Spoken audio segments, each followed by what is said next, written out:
Alrighty, everybody, how y'all doing today? Let me make sure the stream is running.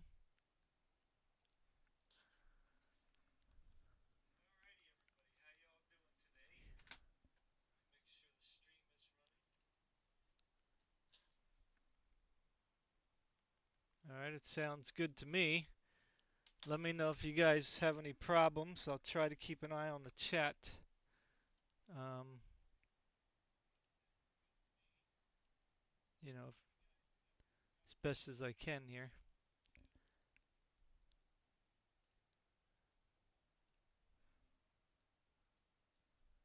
See if I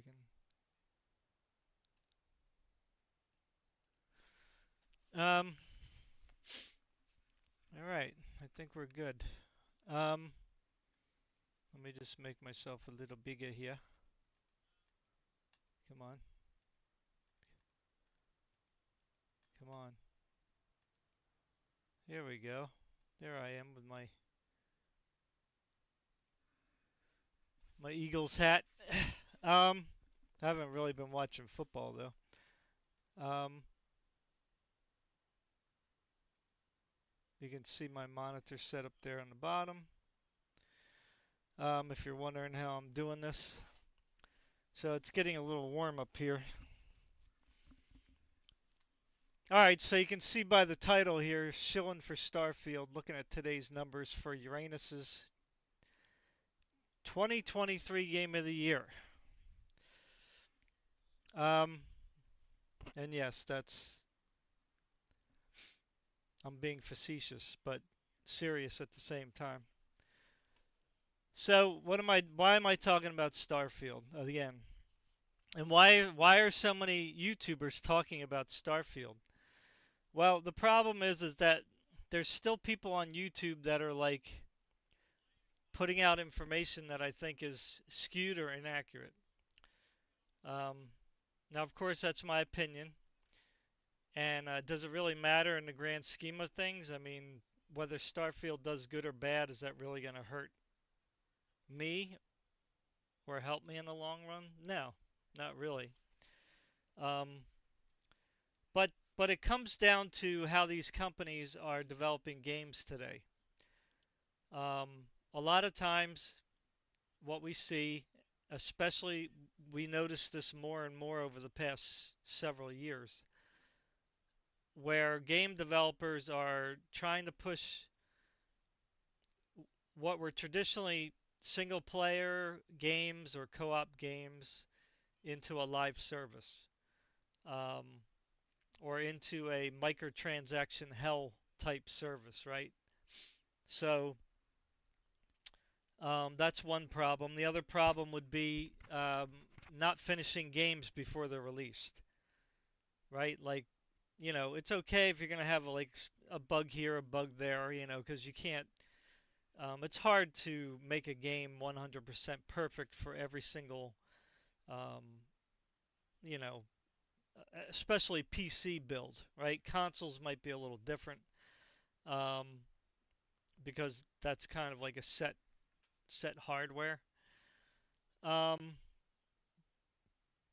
but they shouldn't even release them to PC until at least they hash out most of the major stuff, and then you release it on PC and say, hey, there still might be bugs. Please don't give us a bad review. If you report this stuff to us, we'll get on it as soon as possible. Like being transparent, being honest with the gaming community goes a long way, right? Like we don't care as gamers. I mean, I think I'm speaking for most gamers. Like we don't care about whether a game is perfect or not. We just don't want to get screwed in the process. You see what I'm saying? We don't want to get insulted in the process. Keep the gamers informed of what's going on. If there's problems with the game, then tell us, right? Um, and then, maybe things will be better, for everybody. Um, what's the other game? Redfall? Is that what it's called? Redfall? See, Redfall is another prime example of like an idea for a game that could have been great. You know, like the idea of the game seemed to be okay, the premise of it anyway. I don't really know what their original um, vision was for it, but that's a perfect example of a game that could have used a lot of player input, right? Gamer input. Like whenever developers make games today, as I said before in other videos, there's no excuse for them to release a bad game. None. Like there really isn't any reason to release a bad game. Because number one, you have all of history to look at to see what people like and don't like, right? What's worked in the past and what hasn't worked in the past. You know, you have all kinds of forums and Twitter and you know whatever to say, hey, Discord, give us your ideas. This is the idea of a game that we have. This is the general premise of the game. This is where we would like to go with the game. This is the kind of game it is: RPG, first person shooter, whatever.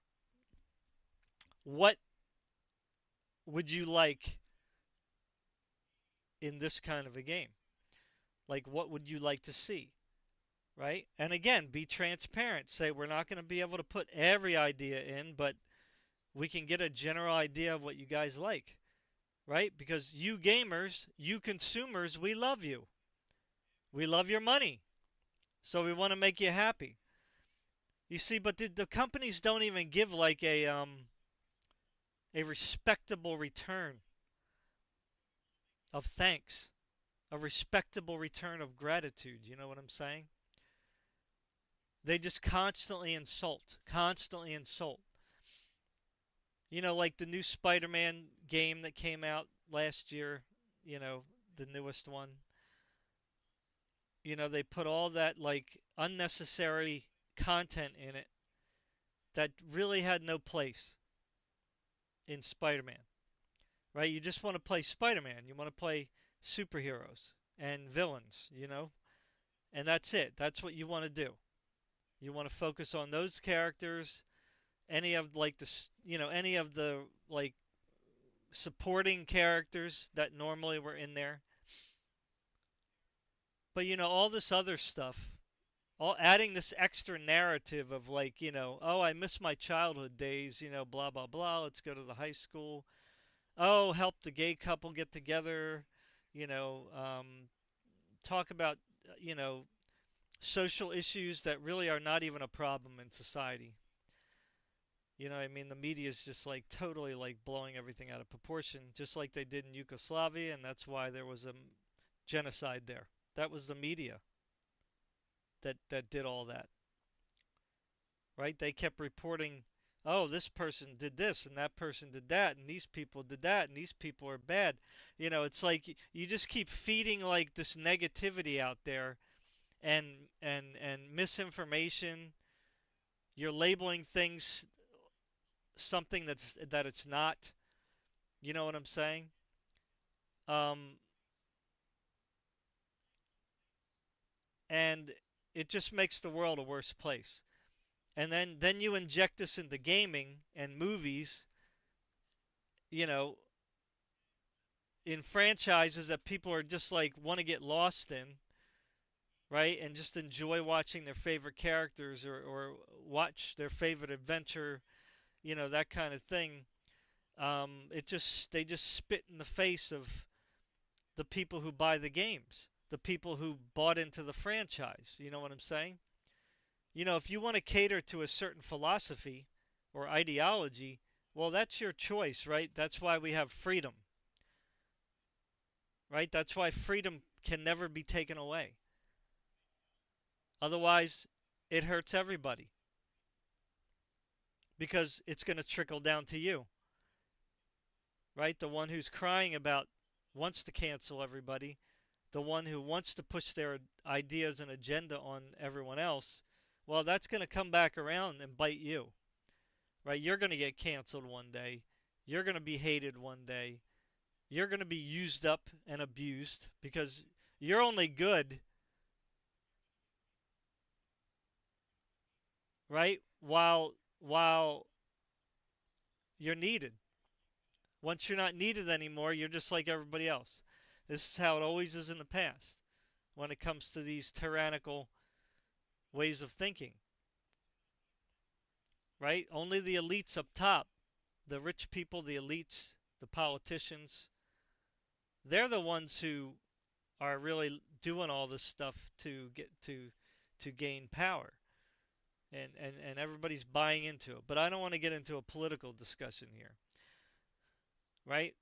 We should just love one another, right? That's what the Bible says, love one another, you know? Well, you can't love one another if you're calling everybody a racist, a homophobe, a Nazi, a fascist, misogynistic, patriarchal. You know what I'm saying? It's like, how do you expect to have like peace and unity in society when you're teaching people to think that way?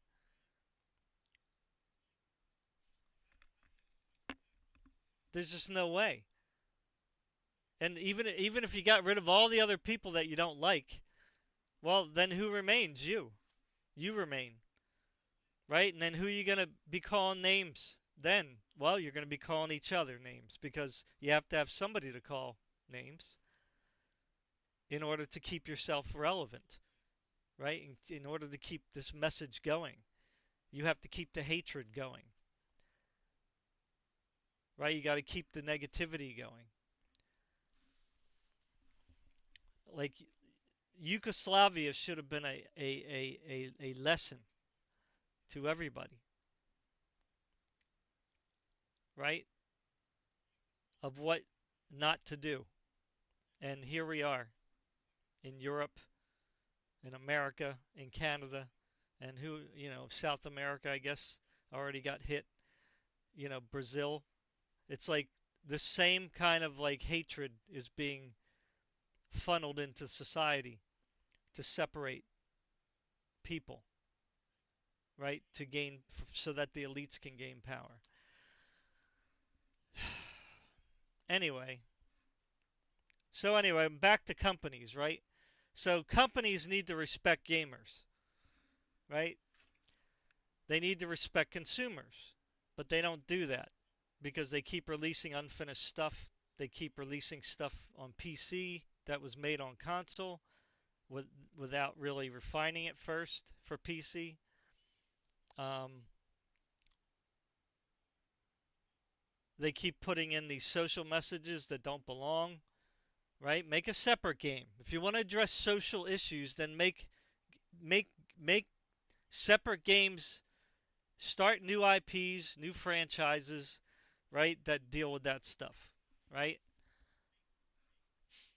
So anyway, online. The reason why I'm bringing this up again is online. I've been noticing videos popping up still. Oh, Starfield. 12 million players. You know,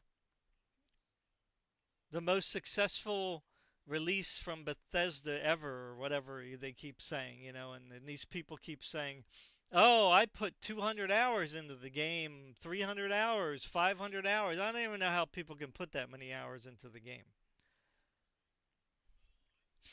I mean, Jesus. I'm pretty bad when it comes to playing games. Like I can be pretty bored and still play a game.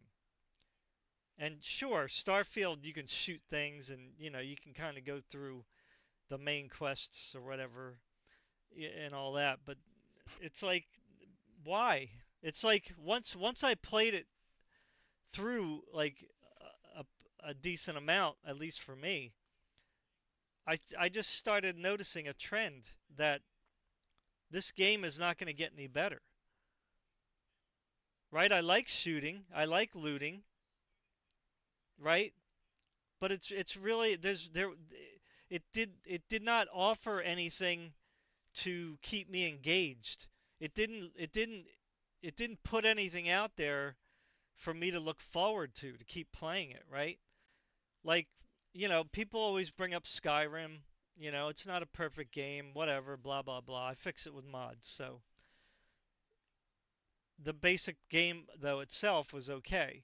So Skyrim, like when I got in it, and I played it late, you know, I didn't play it when it first came out. I just started playing it like, I think it was like 5 years ago. It's 2024 now. So you'd have to look on my channel to see when the first video was, but I think it was like 5 years ago. So I was really late to the party, right? So I played it on desktop, I played it on VR. And the thing about that game was, at least, you know, you were always looking forward to getting to that next dungeon. You know, or you were always looking forward to getting to that next location, you know? Or you were always looking forward to encounter these new factions, or these new races, or new creatures. You know what I'm saying? Starfield wasn't. I mean, people say it's a big map, but it's not that big. I mean, it's okay. It's a decent size, I guess. I guess for back in the day, it was big. You know, but you know, it's a pretty big map. I'm not saying it isn't. Um, and you know, and the quests that you could do in Starfield were also interesting. And then you have the followers, you know, which weren't perfect, but at least they were nice to have along, right? And you didn't have to worry about managing them too much. They would just fight, you know. You didn't have to worry about telling them what to do half the time. It was just, you know. And then, you know, if you put some mods in the game, that just kind of like sweetens the deal. You know, it just kind of refines the game, right? So, and that's Skyrim, right? Which was an imperfect beast to begin with, right? Um, you know, you can say the same thing for Dragon Age. You can say the same thing for, um, you know, I don't know. There's just so many games out there, RPGs, where you know you go out there and you're just looking forward to checking everything out. You're looking forward to exploring. Starfield, the graphics are not great. The NPCs are horrible. The dialogue is not good either, in my opinion. Um, like many different ways they decided to do things in the game are like very like cut down or shortcut, or you know, stuff like that. Loading screens, you know, fast travel everywhere. Um, there just wasn't like, at least for me, nothing to hold me down, nothing to keep me in there, right? Like, and you know what I'm talking about. Like some games, you get in there, right? You start playing. Do do do do do do do do. You say, I'm gonna play for an hour or two, right? I'm gonna just hop in the game, right? Let me put music on. I forgot to do that. Sorry. Um, I do have some music. It's just gonna be random from my YouTube library stuff. Hopefully, none of it's copyrighted anymore. So yeah, so you know, you go into a game thinking you're only going to be in there for like an hour or two, and then next thing you know, it's 8 hours later, and you got to go to work in 2 hours. You know what I'm saying? Or you don't even want to put it down. You know, there's just some games like that. Right now, some people will say, I've heard say, "Oh, Starfield was like that for me." Well, I guess initially it could have been that way because you know you didn't really know what to expect, so he had to kind of get into it like 10 or 20 hours, you know, 10, 20, 30 hours before you started realizing like this game is going nowhere, and it's just like repetitious garbage that's got nothing interesting in it. You know what I'm saying? I'm talking about a game you jump in each time and you don't want to leave. Like that's how I was with Skyrim when I first played it, right? Especially when I put mods in, you know. I didn't want to stop playing, you know, every time I got back in. Right? I was anxious to get back in the game. Whereas Starfield is the opposite for me. Like I was excited to get into it at first. You know, I was checking out things and going places, and it just was like. And as the longer I played it, the more like uninterested I was. You know what I'm saying? It's not like, you know, I hated Starfield to hate Starfield, or I didn't hate Starfield because I hate Bethesda. I was looking forward to it just as anybody else, right? So Starfield is just a fail. It's a fail. It's a failure for what it is, right? In the genre that it's in, the ambition that it was trying to achieve. It, it's a it's a game, and yes, you can play it, right? It has quests. It has places to travel to, but overall, it's a failed endeavor because it did not achieve anything new. It didn't achieve anything innovative, really, in my opinion. And it just kind of Bethesda just put in stuff in there that is old and outdated and should have been more refined and more easier to get into and less complicated and less management and you know all this stuff. Like they could have just refined it so well and just made it streamlined so nicely, you know. And then they could have handcrafted several planets, right? Yeah, if you want to procedurally generate, you know, 90% of the planets, well, that's fine, I guess, because that's a lot of planets. But you could have at least had 10 planets that were like handcrafted. You know, those are the planets that we could have went to and just got lost in them. Right? Exploring whatever jungles, exploring tundras, exploring volcanic areas, exploring caves and caverns and canyons and you know fjords and meteor crash sites. I mean, there's just so many things. Outposts, cities. Again, you just name it. Military bases, mountains, beaches. There's so many things that they could have made on maybe 10 unique planets. You know, to just keep us each planet, they could have had us there for like 100 hours. But exploring stuff that was interesting. You know, let me go in that forest. What's in there? Let me go in that cave system that's 5 miles long. What's in there? You know, oh, look at that military base. What's going on over there? You know, look at that scrapper, that large scrapper camp over there. You know, look at that big city. You know, it's like there's just so many things. You know, space stations. You know, um, they should have spent a couple more years on the game. I know they didn't want to do that because they were probably already anxious to get it out, but it's nothing. That's what I see it as, nothing. If it goes away, I won't miss it. So I'm just getting tired of the companies just kind of like not caring about what gamers and consumers want. Right? They're just like saying, well, you're going to get what we give you. And that's not how it works. And we should not accept that.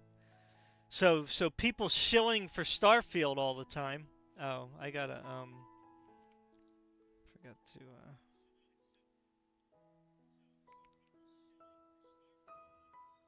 I gotta change the settings here.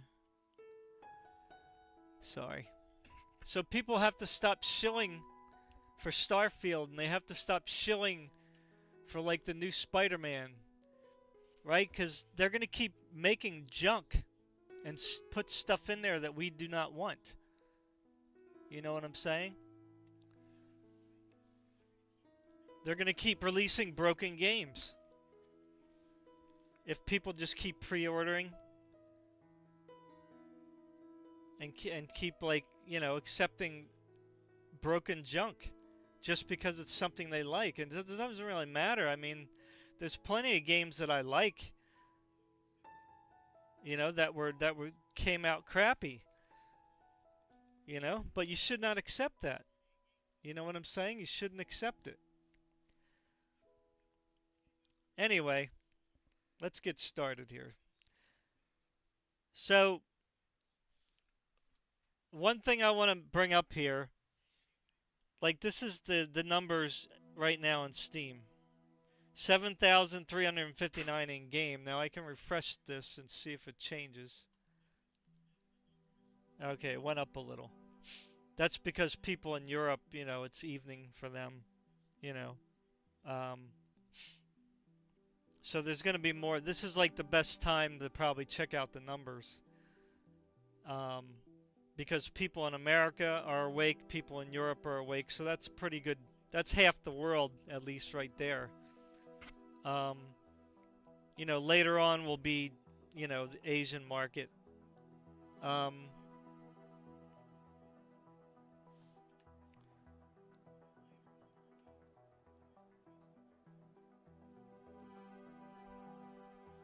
So I wanted to just look at the store page real quick, right?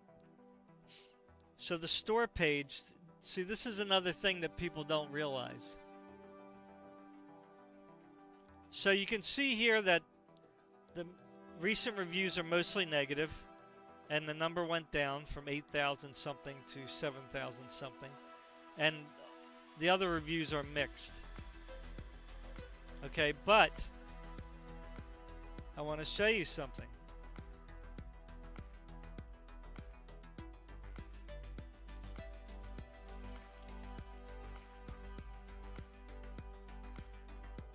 Let's see here.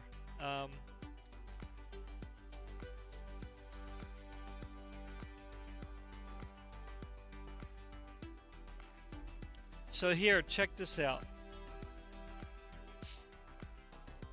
Here's a thumbs up. See, a lot of the thumbs up in Steam's are trolls, right? Now I don't know if they're just trolling the haters, or if they're just trolling Bethesda. You see what I'm saying? So here it says he gave it a thumbs up, cured my sleeplessness, which is what insomnia means, right?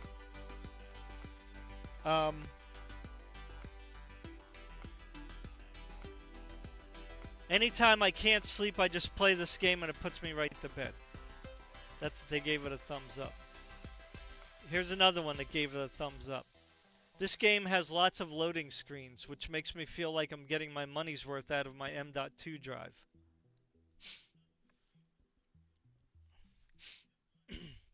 Now, would you say that was a positive review?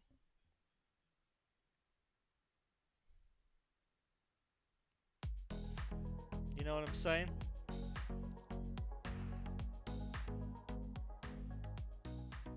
No, I don't know if the music's too loud.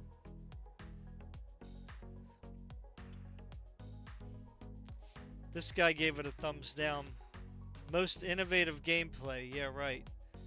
See, he's got 197 hours. Oops, on record. Oops, what happened here? Right? So that's what we're trying to say here. Like, hours played don't mean a thing. Because people that are giving a thumbs down, oh my god, I hate when it does it. Sorry. people that give it a thumbs down, some have 200 hours in it. You see what I'm saying?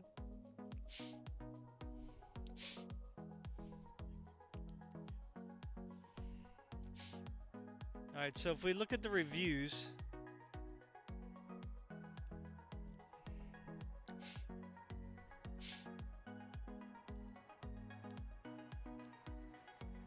what I do in the restroom in the morning is more innovative than this game. 145 hours. Thumbs down. 10 hours. Thumbs down. Most innovative gameplay since Oblivion. Copy pasted. 133 hours. Thumbs down. Starfield is an embarrassingly bad attempt at a game, let alone an RPG. Are people not giving it a chance? 76 hours. Not recommended. The fact that this got a 2023 Game Award is an insult. Don't let it get to your head, Todd. The only reason you won anything was because too many people thought it would be funny to vote for. Now this is a weird one here. I will never pre-order another game. Now this was posted January 3, so that was 40 hours. So that was a pre-order was a long time ago. Product received for free. Now how does that happen? Good for you. 116 hours, thumbs down. Let me simulate for you the experience of playing Starfield. You watch a cutscene, then talk with NPCs. Go out of the building, loading, talk with NPC, go to your ship door, loading, sit on your ship and fly, loading. You can't free roam in space, you can only see a JPEG of the planet you want to land on. Want to go to another planet, open the map, loading, second, select the planet, another loading, open the map again, select landing spot, loading. Alright.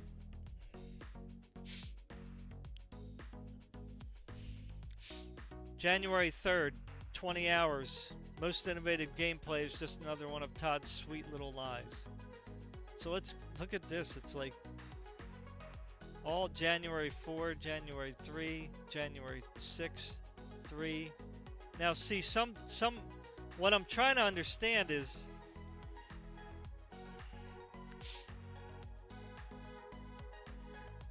now this guy gave it a thumbs up, has 142 hours, right? As many have said, this is a good game. Take that with a grain of salt. I could repeat what many said, but I'd be beating a dead horse. Is it worth buying? Certainly. It's well made, and there's plenty to do. Like what? That's what I don't understand. There's plenty to do. There's plenty of what to do. Like, when you go out to planets, all you do is harvest stuff. Like, that's the only thing to do. The points of interest are like of no interest at all. You go to a cave, it's practically empty. You go to an outpost, you kill the bad guys real quick, and then you're done. It's like there's nothing really to do. So I don't know what these people talk about. Now, yeah, if you're gonna just spend time shipbuilding and base building, then there's probably, I guess, plenty to do there, even though you can't fly your ship freely around space, and the things that you build are only good for storage, for nothing else. I mean, what else are they really good for? That's meaningful. So you're just building stuff to do nothing much with. You see what I'm saying? So what is there to do?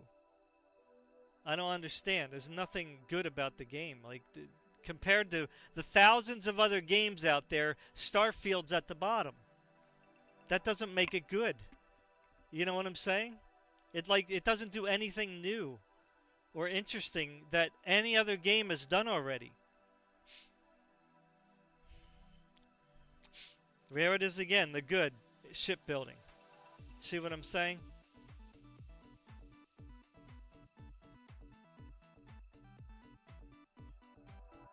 This guy says the story, it's unique, and I like the Groundhog Day angle they went with, which makes multiple playthroughs more bearable.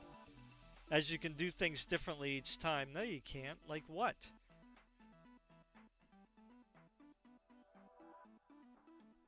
I mean, yeah, you can do a different build of your character. Big deal. I mean, what, to do another character to do the same old boring stuff again? Like what? I don't know, this guy. The bad. Expiration takes too long to get around.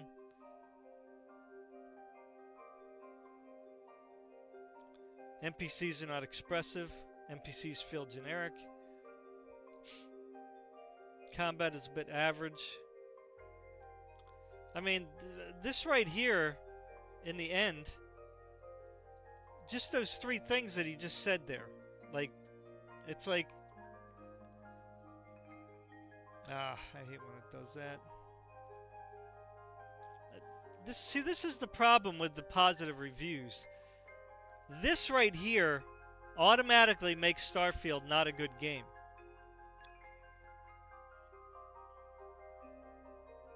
And this doesn't make it a good game. The fact that you can build your ship any old way.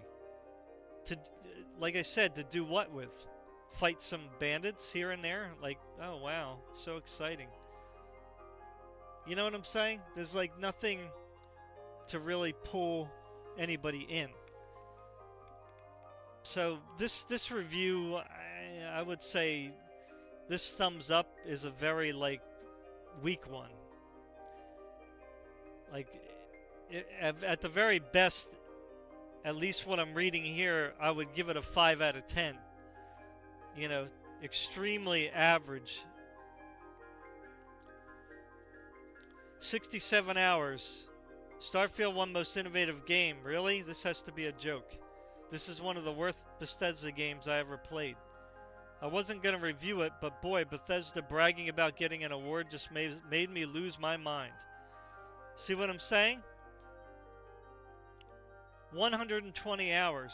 The early marketing made it out to be something of a mix of Mass Effect, Outer Worlds, and maybe No Man's Sky. What we got essentially was Fallout in space. And not even a good one.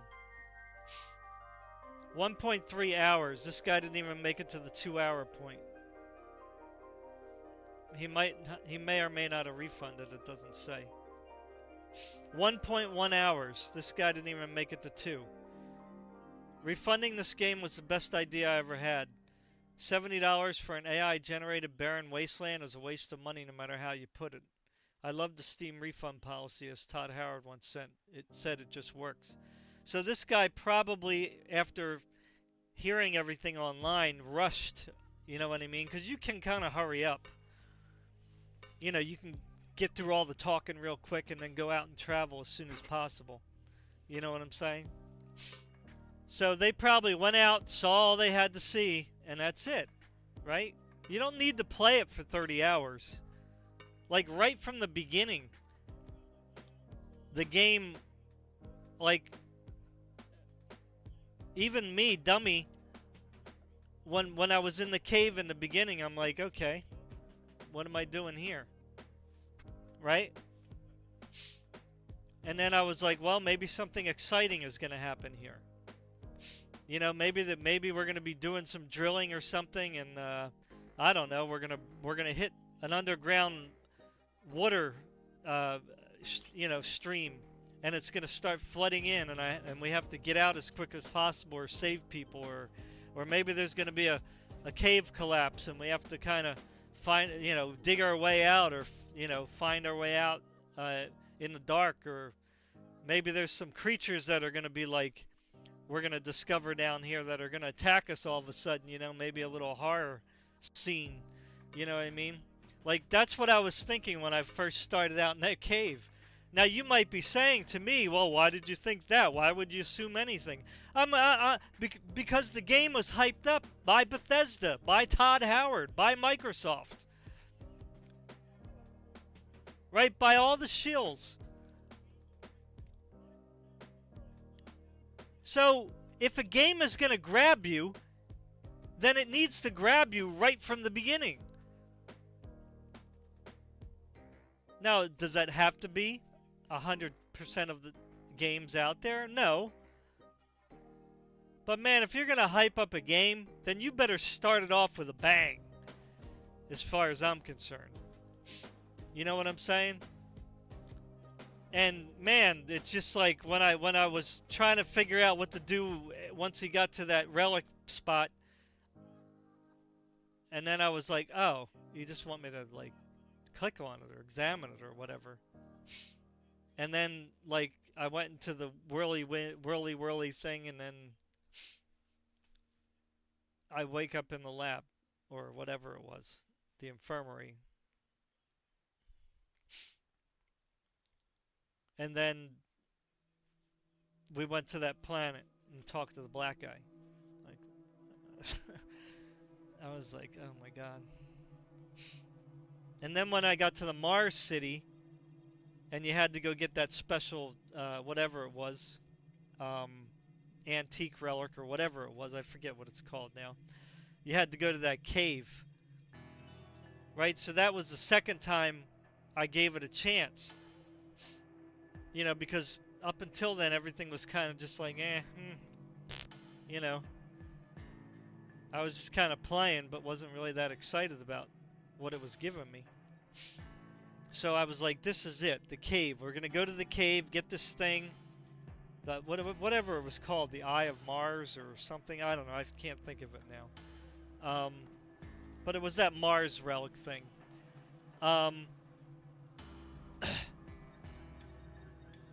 So I went to go into the cave, and then nothing. Went to the cave, got the thing. There was no encounters, except I think there was just a couple crawly creatures in there. You know, nothing. Like, you didn't even have to, like, explore the cave in any, like, exciting and meaningful way to get to the thing. Like, they could have made that cave, like, I don't know, a couple miles long. And they could have had, like, so many ecosystems under the surface. You know what I'm saying? Now, it's on Mars, which is a dead planet, but who cares? It's a game. Put whatever you want in it. I don't care. I don't want it to be real, necessarily. I want it to be interesting. I want to get sucked into a world that I can't go to in real life. But they could have just done anything with that cave to just keep me there for an hour. So after that, it was like, I don't know, I just was really having like some major doubts about the game, because I'm like, you know, what is this game? Like, what is it trying to do for me? Like, what is it, as a gamer, what is it trying to satisfy? Because I don't really care about the shipbuilding, and I don't care about the base building. And it really doesn't matter, because it's both of those things are just kind of useless in the grand scheme of things. Yeah, you build a better ship, you'll be able to kill the bandits easier. Oh, wow, big deal. But who cares? Like, the battles out in space were not that interesting either. You know what I'm saying? So this is the problem. I mean, to me, it's like people that just, like, start a game and they go, oh, I got to complete it. Got to get that 100%. Otherwise, I'm not going to be a great gamer anymore.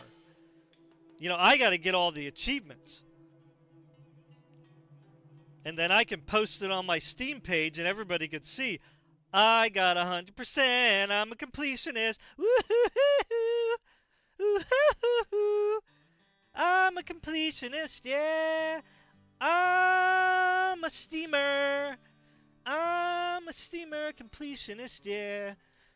Woohoo. Woo-hoo-hoo-hoo. Right? It's like, okay, that makes you feel better about yourself, but it still doesn't make a game good. 27 hours, didn't enjoy it, does not deserve innovative gameplay. 6 hours, 3 hours, thumbs down. Huge disappointment. Waste of time. Don't recommend. 65 hours. 11 hours. I wanted to like this game after Skyrim and Fallout, but I can't. The gameplay is shower. UI is a downgrade. Performance is average. And then, you know, you could read the rest of it.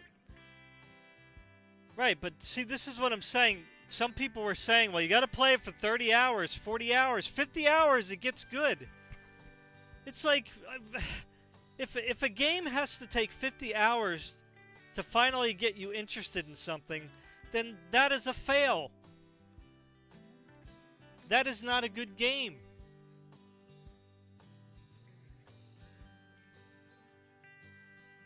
Why is this?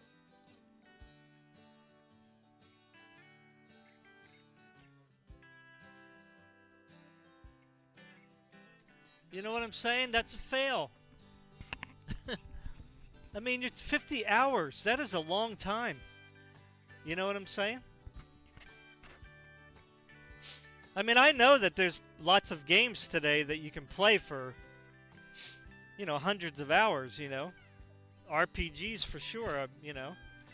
I played Skyrim for a very long time, many hundreds of, I think a couple hundred hours, if not more, between VR and the regular. Cyberpunk I played, I think, a few hundred hours.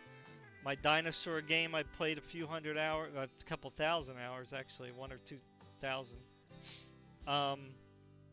You know, there's just so many games. Elden Ring, I mean, on and on and on you can go, right? 1.4 hours. Easiest refund in my life. My condolences to those who could not in time. 6.5 hours. Don't recommend. Most innovative game. 108 hours. Product received for free. I don't know how that happens. I seem to have the exact opposite opinion to most reviewers here. Not that I'm recommending it, but my negative feelings come from a different place. Okay. My biggest gripe isn't that there's too much emptiness as most complaints go. It's that the concentration of empty to populated is all wrong. Well, no kidding. That's what we're saying. We don't care about having big empty, big places. Which is what I brought up in the beginning, right? They should have handcrafted 10 planets out of those 1,000, right? And then it would be, you know, I would have probably gave it a positive review if there was something to do, you know, to really like get sucked in and keep us in one spot for a while, because that's what exploration is. Exploration isn't just planet hopping. Right? That's not exploration. Go to a planet, go to 3 places, leave the planet, go to the next planet, go to 3 places, leave the planet, go to the next planet, go to 3 places. You know, it's like, that's not exploration. That's just wasting your time as a gamer. You see? In real life, if you had a quick enough spaceship and you wanted to go, like, say, to Jupiter and visit all of its moons and go moon hopping, well, that would be exciting because you're doing it in real life. So if I go to like 10 moons of Jupiter and most of them are just like empty rocks, well, that would still be exciting because you've been someplace that you've never been before and you're out in space for real. You can see Jupiter right there in front of you. You can see the sun like super far away. You can maybe see Earth, and I don't know, with a telescope or something. I don't know. It's far away. You know what I'm saying? You might be able to get a better view of Saturn. I mean, I don't know how big it looks from Jupiter. Like, that's exciting. But in a game, not exciting.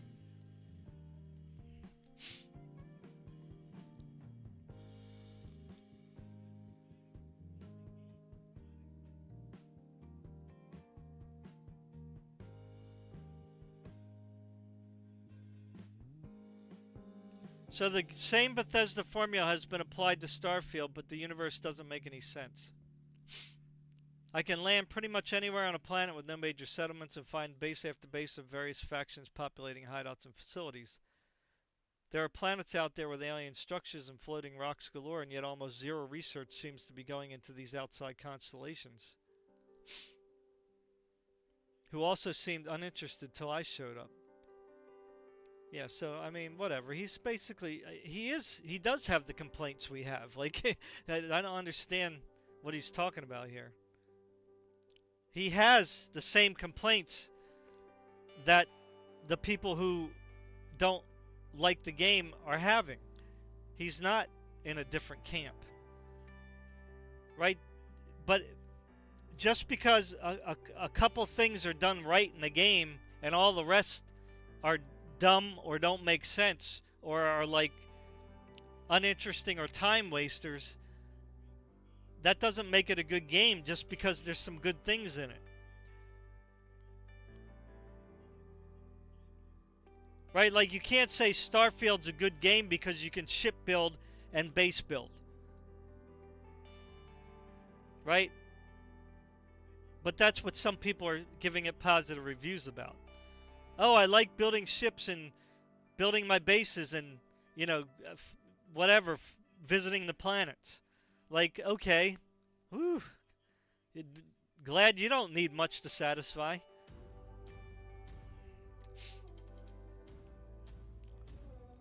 29 hours. How is this best innovation? I understand Morrowind in 2002, but 2023-24, this game is boring.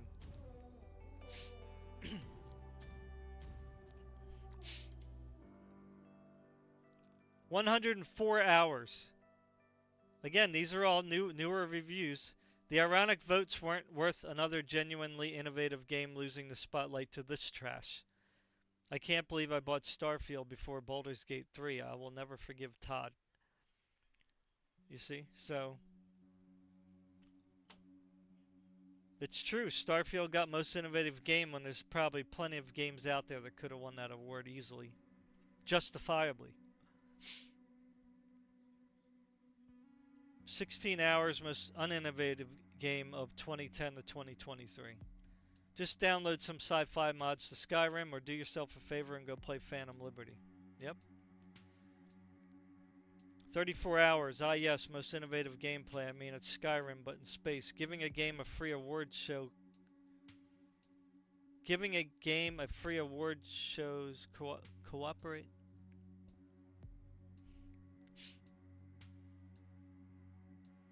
I don't know. I don't understand that one. He didn't quite write that right.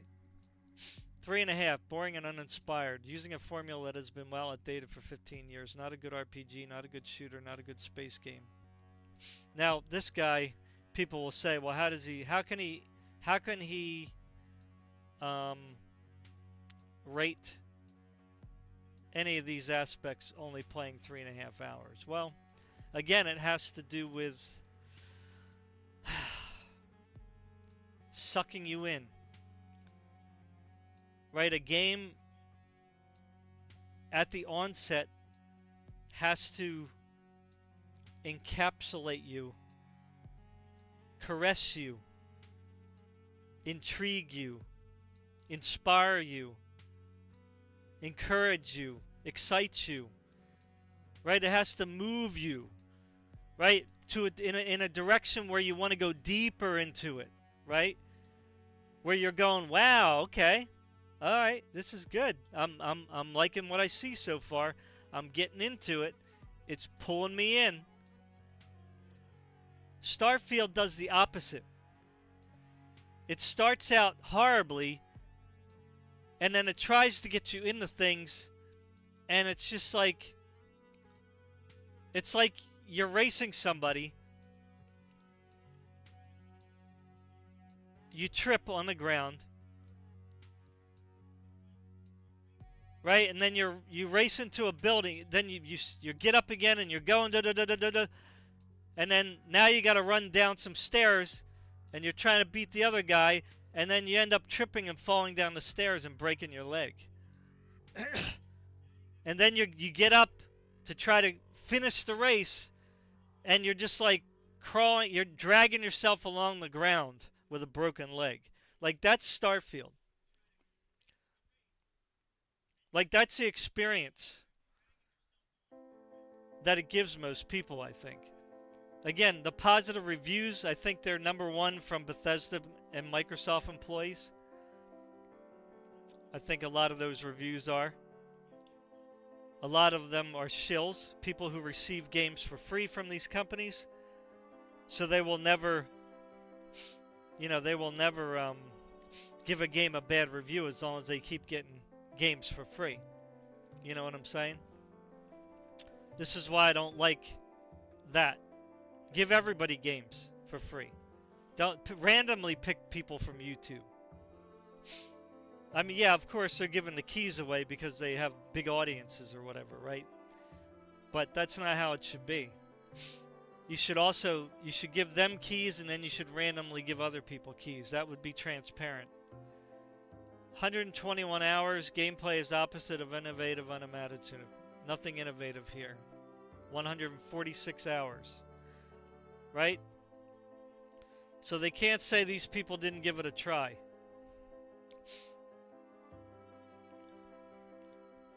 Thumbs down, thumbs down. 138. Most innovative gameplay, my arse. 121, don't. 67 hours. Game deserves award for most innovative gameplay. This is the first game that I almost entirely consist of fast travel. Bethesda, you've really outdone yourselves here. 59 hours, half-baked. There's so much that could have been said about this game, but all you should know is that it won't be most innovative. Because people wanted to meme Bethesda. I'm starting to believe that. I didn't believe that at first. 113 hours. I actually liked the game. There you go. However, this game did not deserve most innovative. It is just Fallout 4 in space. Nothing innovative. The worst part is that 2 indie games were nominated that deserved it 1,000 times more than Bethesda's latest blunder. I just needed to vent because this just sucks. So he likes it, but that doesn't make it a good game. You understand what I'm saying? Right, but he felt that it didn't need it did not deserve an award. Well, he's saying it doesn't deserve this award, but that's the only award it got. So that basically he's saying it didn't really deserve an award. It's nothing special. Okay? 38 hours. Starfield is by no means the worst game I ever played. In fact, in the early hours of my first playthrough, I enjoyed my time. Hell, I even disagreed with the first 10 hours as boring take at first. But as time went on, I realized the whimsy of a new Bethesda release wore off on me, and as I began to realize this game feels dated. Once you get through the initial showcase of unique mechanics, this feels like a game that could have came out before Skyrim. The world's reactivity to you as a player and the visuals fall flat. Okay, and you can read the rest of it if you want. What did I just say about running the race? Falling down, getting up, going again, and then you fall down the stairs and break your leg, and then you're just dragging along. It's, that's basically what he just said there. 20 hours, waste of money. Too bad I can't get the time back and put it in Baldur's Gate instead. 87 hours. There ain't no way this one most innovative game. 1.5 hours. Only thing this game is innovative was a way to steal people's money using a framework that is over a decade old. 75 hours. Easily one of the worst games I ever played. It's like it was designed to be as uninteresting as possible. There you go. This guy's got 257 hours. Did he not play it long enough? Rigged win. So again, he's not happy about the award either. He doesn't think it deserves an award. 110 hours. I put over 100 hours into the game and I can't say I liked it. The game just does about enough to lull you into a zombie-like state and get you mindlessly playing, but if you begin to think about it, you realize you're not really having fun. The story is mediocre, the quests are mostly uninteresting, and the much-touted exploration is a whole lot of hot air. What a disappointing. Give this one a miss. Thumbs down, thumbs down, thumbs down, thumbs down, thumbs down, thumbs down. I'm trying to go to a positive here. These are all the most recent.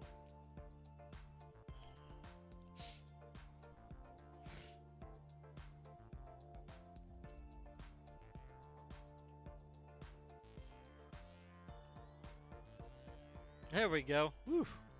Man. That was a lot of negatives. 133 hours. Wait for at least a 50% off sale. I wouldn't recommend it for 70 pounds.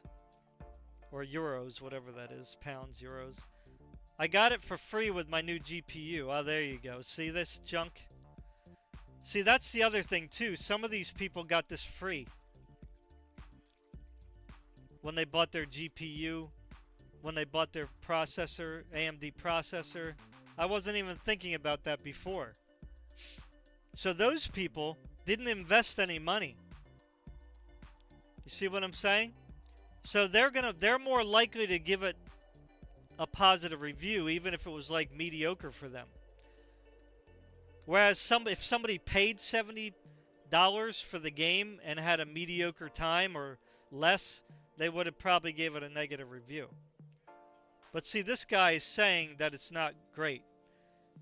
Because if he's saying don't buy this at full price, then the game is not good. You're talking about a AAA game here. We ain't talking about some indie studio with 5 people. Right? In that case, you could say, well, this game is okay, but it's not really worth the $20. Wait till it goes on sale for $10. You see what I'm saying? Like it's a different scenario, right? This is Microsoft, Bethesda, right? AAA game, overhyped game, $70 new, right? $69.99 on Steam for the regular version. This guy is saying, don't pay more than $35 for it. That's not good. That's not a good look. You see? I got it for free with my GPU. As I see it, the game is not bad, not great. It's forgettable, to be honest, but okay for the first playthrough. Bethesda had hyped up the gaming world massively before launch, and then they just didn't deliver. That's where a lot of the hate came from, I guess. And I'd say to some extent they deserve the negative reviews. Wait for a reasonable price, then buy it. Oh, and one final note. The game does not look visually that great to justify very high hardware requirements. Okay, so you see, this is one of those positive reviews that I kept talking about before in my other videos, that he gave it a thumbs up because he enjoyed it for the first playthrough. But everything that he said here in a review tells me it's a thumbs down.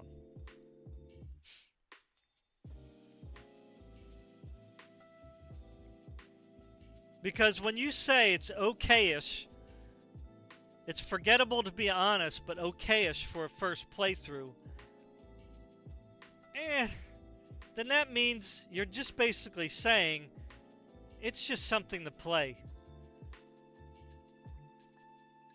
It's just like another game to just play. It's just something that's out there that you can play. Right? That's not saying a lot. Right? That doesn't have a lot of water. You know what I'm saying? Anyway, you get my point. Look at all the negatives. And that people are giving it a chance. 200 hours. 58 hours. You know? 340 positive, 200 negative.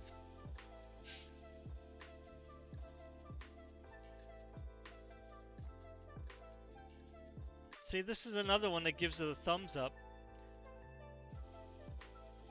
but has negative things to say about it. Like, while most people like to gripe about the graphics and load times, which is, in my opinion, are fine. Okay, that's a negative. Okay, that's a negative. That's not a positive thing to say. This is the most obvious with exploration, as very early you'll start to see the same points of interest over and over. Once you've been inside, one UC listing post, you've been in them all. Okay, that's another negative. See, this is, so far he started off with, first of all, complaining about people who are griping about the graphics and load times, all right, which are valid. That's valid points. It's not a gripe necessarily. It's a valid complaint. Okay? So that's so far 2 negative things he's saying here.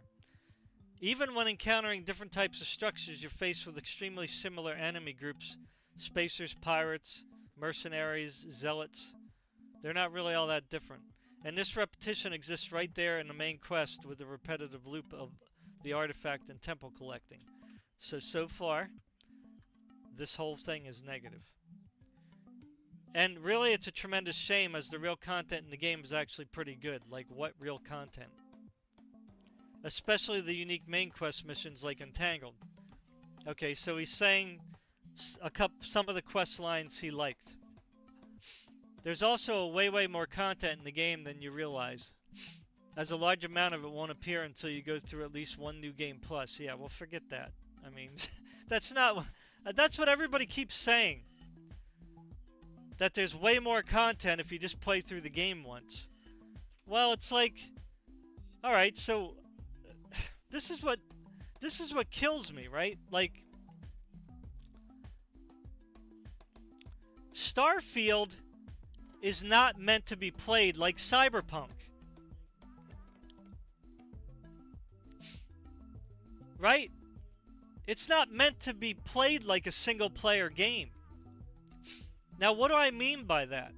What I mean by that is it was hyped up to be this, like, super exploration game, shipbuilding and base building, which, again, what do you use it for? Nothing much. They hyped it up to be some game where you're going to be able to play it, like, over and over and over and over again. Right? They didn't market it as like, oh, well, it has a great single-player campaign, and once you're done that, you'll be satisfied. That's not what we were looking for. That's not what the game was hyped up to be. Like, just because a game has some good quests doesn't make it a good game. Like, if I went through Starfield and just did the main quest, let's just say I did that. And you guys, if you're still looking through the video this long, I want to hear your comments, please. If I just went through the, just say I just beeline through, I just started the main quest, I didn't worry about any of the dumb side quests, but I went through the main quest, and maybe say the 1 or 2 faction quests that are okay to do. So 3 quests, 3 quest lines. The main quest line, and then 2 faction quest lines, if there is even 2 good ones. And that's all I did. And finished the game. Would you honestly tell me that that's okay, that's why I bought Starfield? Like, that's a good reason to buy Starfield? Like, would you honestly say that I should forget about the 1,000 planets? I should forget about walking around on all these empty planets? Right? I should forget about talking to all these boring NPCs and do all these, like, lame mini side quests that really just do nothing but waste your time, because most of them are not interesting. Because I did several of the mini side ones, Because that's what I like to do most in these kinds of games. Not necessarily the main quest. I always save the main quest until, like, the end. Like, I always explore first, right? Like, in Skyrim, I was just going all over the place. I wasn't even caring about the main quest. Unless, like, I got, you know, a dead end or something and I had to do it to get, you know, access to a certain area. Then I would, like, move on. But, you know, honestly, would you say that, like, in other words, do 25%, play 25% of Starfield, and forget about the other 75%? Would you tell me that that was worth my money? That was the reason that I was playing Starfield? It's just... These people always say, oh, New Game Plus, that's where it's at. Well, that's great. You go ahead and do that. I was buying Starfield to explore, not to do three main quest lines. Right? Play for 100, 200 hours and then get to New Game Plus just so I can do it all over again. You know, if I'm gonna go play again with a different build, then I want to have to go out and do more exploring. You know what I'm saying? That's what I'm going to be using it for. I'm not going to play the whole game first and then do it all over again and then do the same old stuff. No. Overall, the game feels more like a foundation to build upon than a finished product. And it doesn't even have that. A lot of what's there is good. Not really. I don't know what he finds good.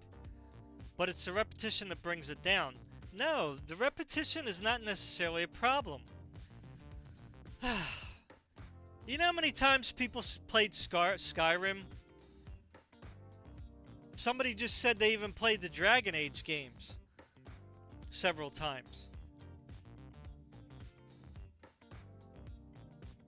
RPGs are made to be repetitive. If you're playing an RPG and the repetition is annoying you, then something's wrong with that RPG. It's not a good RPG.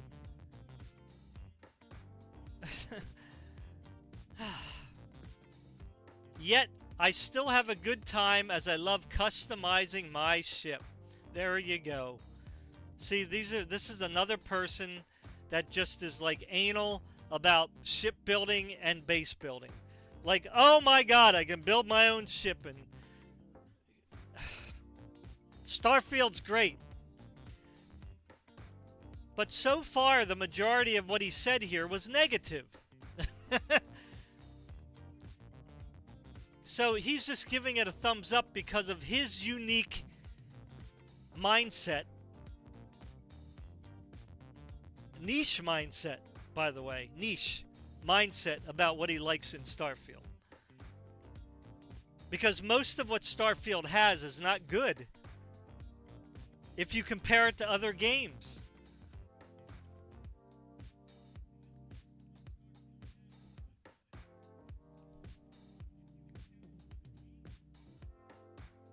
Anyway, let's move on now to the numbers. So right now, 8,700. Let's see if it changed. All right, so there's 9,000 now. So again, more people in the world are off of work now. It's late. It's getting late in Europe now. So it's near bedtime in Europe. So this is probably the peak time right here that you're going to see this number. So I'll even give them 10,000. Now you might say, oh, 10,000 players, that's not bad. Really? When Xbox says there's 12 million players? Now, of course, they're talking about Xbox. and maybe Steam, right? And then I don't know about PlayStation and all that if on the consoles, right? But they might be including all these numbers together, right? So, and that's probably just people who just fired the game up. Or maybe like me, I have Game Pass. I installed Starfield, but I didn't uninstall it. So does that mean I'm an active player? You know, because I didn't uninstall it? You see what I'm saying? So just think, 12 million and only 9,500 are in game right now. And I'm giving them the extra, rounding it up. 12 million. 1.2 million is 10%. 120,000 is 1%. 12,000 is 0.1%. So you don't even have 0.1% in the game on Steam. Steam has 150 million users, or thereabouts. 150 million signed up users. Now, that doesn't mean they're all active, but I'm just saying. So what is 9,500? What's the percentage of 150 million? Now, obviously, everybody's not going to buy Starfield. I'm just saying. Okay? So, but let's just... And this just came out last year, right? So it's only 6 months old. So we're gonna compare this. We'll just round it up to 10,000. Here's Elden Ring. Earlier, had 65,000 in game, and Elden Ring came out in February of 2022. It went down. It was a lot more earlier, right? Because the Asian market, right? So there's kind of an overlap, right? But you saw there was 67,000, but right now there's still 50,000 people, and this is a game that's almost 2 years old, and I don't even know if it came out on Epic first.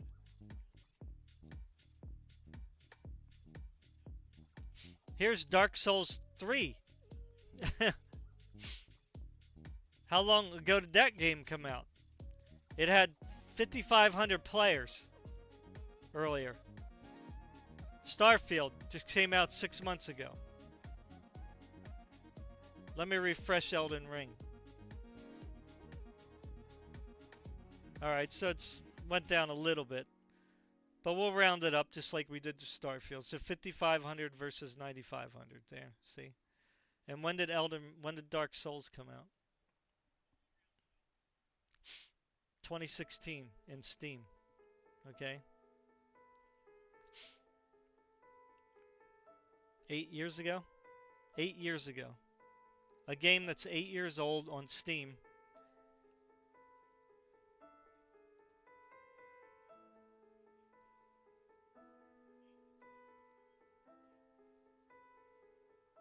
Has got 2/3 of the amount of Starfield players. Right, that's not a good look. Elden Ring is just destroying it. Next. Oh, I forgot to close this one. Let's check out the finals. 65,000.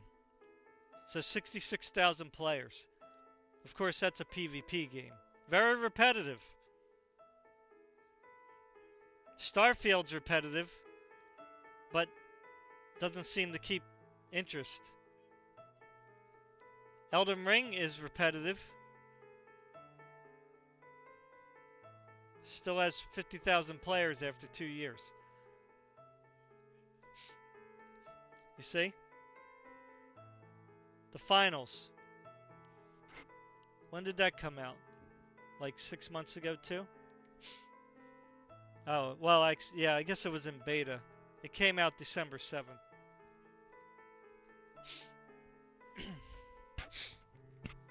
Alright, next.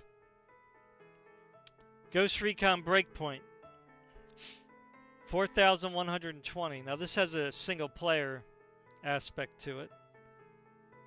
That's what it was earlier. Let's see if it, okay, so that's pretty consistent. So it went up a little bit. So again, Ghost Recon Breakpoint came out a year ago. And it's got more than half the amount of players Starfield has. And you could say that's repetitive. And cheaper. $12.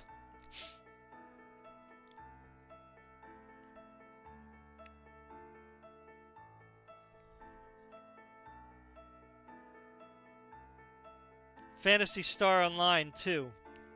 I just picked that. I know it's an MMO type, MMO slash single player slash co-op.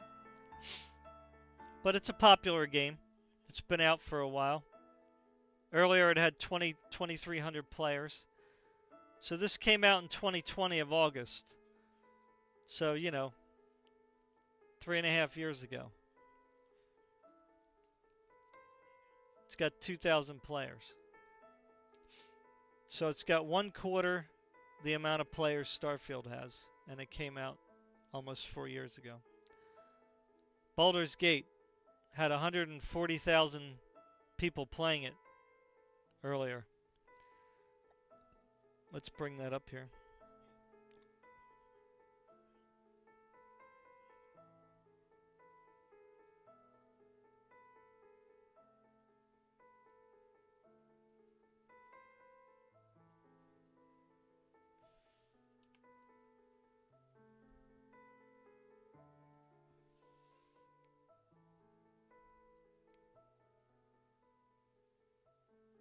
Let me refresh it.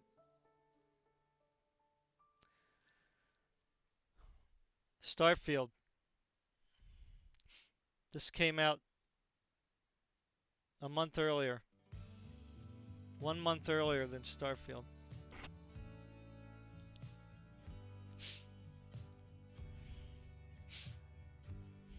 This tells you everything right there. This is a niche genre. Niche. I would buy this game if I liked turn-based games, because I think it's a fantastic game. I mean, I don't like some of the stuff that's in it, you know, but you know, it looks like a fun game to play. If I like turn-based games. So this right here tells you this is what people were looking for.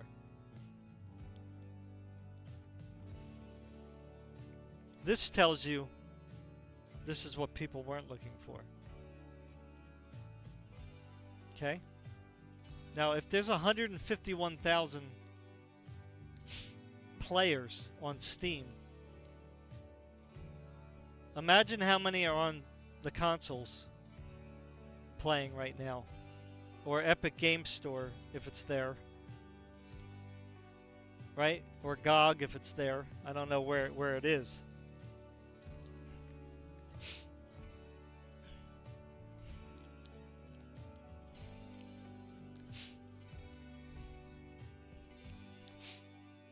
Okay, so Starfield went up a little bit. That's why I was given it 10,000, because, you know, during the day it goes up and down, up and down. But it's never going to get these numbers.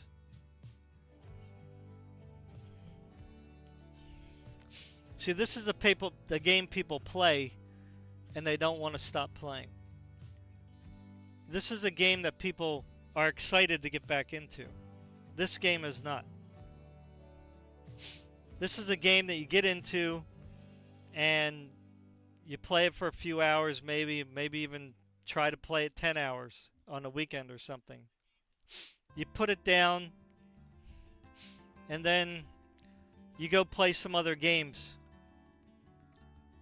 over the next week or two, and then you come back to it. You might play it another few hours, maybe 10 hours if you push it. and then you put it down, and then you go. The next couple weeks you're playing other games. I mean, it's just that's not a winner. I mean, even me, I go back and just kind of jump into it just to see if I can somehow get into it. But it's just like I get into it and I just see all the quirks, all the bad things, all the just silliness to it, and just the structure of the game, and just everything that is so obviously a bad design. It should have been obvious to anybody who was playing the game while they were developing it that this was not going to be a winner. And again, they had 8 years to talk to the community. What do you want? What do you like? What do you want to see in Starfield? Baldur's Gate did that with early access. Even though they had some of it done already, for 3 years they got feedback. You know what I'm saying? And I think that was helpful.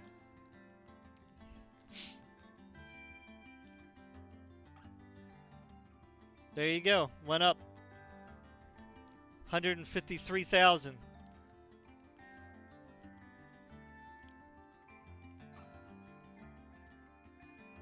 What's that? 10 times would be 90. 20 times would be 180. So what? 16 times. Baldur's Gate 3 has 16 times the amount of players than Starfield.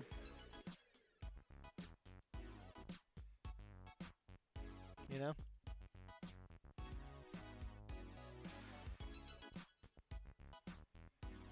Let's move on.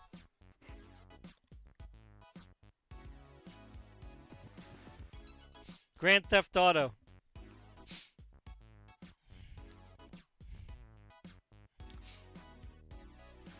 $162,000 players earlier. So some people went to bed. They have school in the morning, right? But earlier there was 162,000. Now there's 140. Starfield has how many? 9,500. Grand Theft Auto, 140,000. When did Grand Theft Auto get released on Steam? 2015. 9 years ago. A 9-year-old game still has 140,000 players. Starfield, a 6-month-old game, only has 9,500 players. Numbers don't lie. Starship Troopers. Oh, this is the DLC. It had 606 earlier. That's not even the base game, is it? Or is that a separate one? Oh no, it has DLC, okay. 600 players. You know, it's an indie title. Came out almost a year and a half ago. A little over. A little over a year and a half ago. It's made by, you know, not a very popular, I don't think it's a popular, you know, development studio. They still have 600 people in game. Not AAA. Black Desert had 21,000 players earlier. Now, oops, oh my god, darn it. Came out on Steam, I guess, 2017.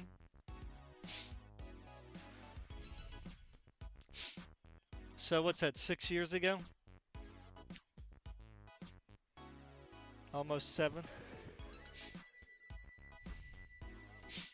23,000 players. 7-year-old game.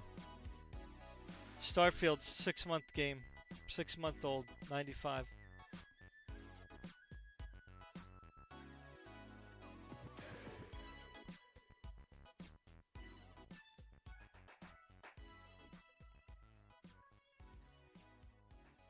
Monster Hunter. 121,000 players.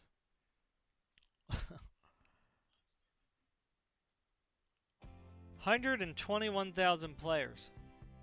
Now again, I know I'm showing you different genres, but again, games that do well do things that gamers want, right? That's just the way it is. Starfield, 9,500 players. Let's see if it went up. 9,600 players. So you have some of the Asian people coming in online now. 9,600 players, Starfield, 6 months old. Monster Hunter World was released in 2018. So it's 6.5 years old. So 6.5-year-old game. Now everybody went to sleep. Probably the kids who were going to school and stuff. 70,000 players. 6.5-year-old game. Starfield, 9,600.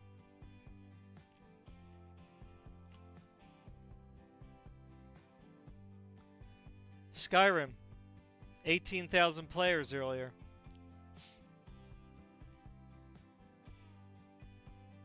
Starfield, 6-month-old game, 9,600 players. Skyrim came out on Steam in 2016. Special edition did anyway. The game itself is a lot older. I don't think they even have the old one on here, do they?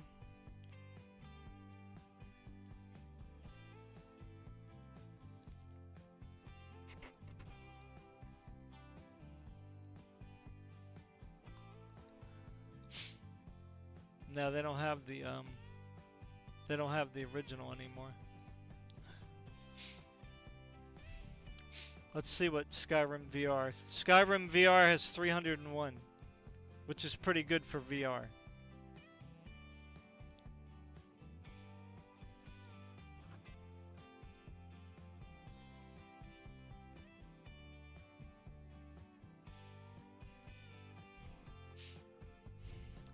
Went up 20,000 players. 21,000 almost. Game that came out 7 years ago. Or 6 years ago. Wait. When was it? Sorry. 2016. So 8 years ago. Almost. Well, definitely 8 years ago. This is a special edition.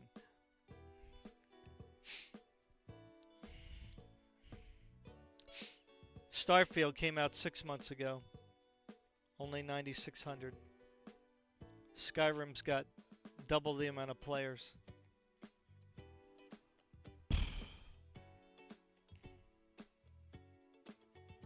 Hogwarts Legacy. Or no, that's Sekiro. What happened to Hogwarts? Oh, let's do Sekiro. Here's Sekiro, Shadows Die Twice. There was 9,257 people in game. Now this is a very niche game, right? A niche fighting game.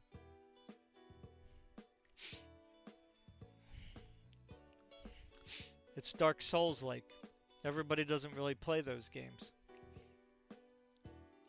How many players does it have now? 5,400 now. But it had 9,000 players earlier. This game came out 5 years ago almost. That's crazy. So a 5-year-old game still has 5,400 players.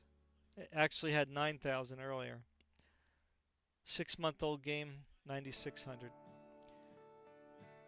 You might be getting annoyed that I keep like repeating that. How old the game is, right? Well, it matters. Hogwarts Legacy. The most sold game last year, if not in the top 5.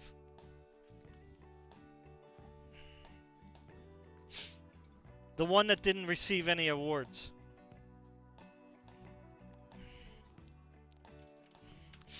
The most sold game last year, if not, it's in the top 5, and it didn't get any game awards.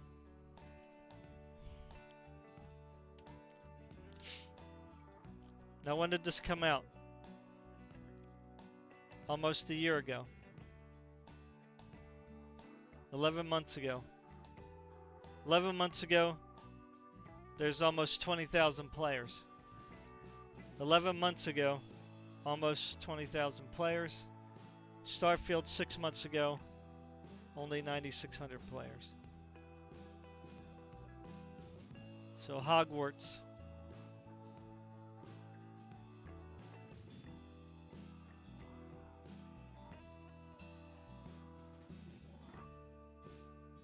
Cyberpunk 2077.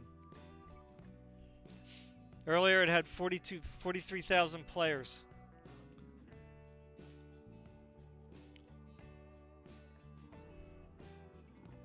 Came out in December 2020, so 3 years ago.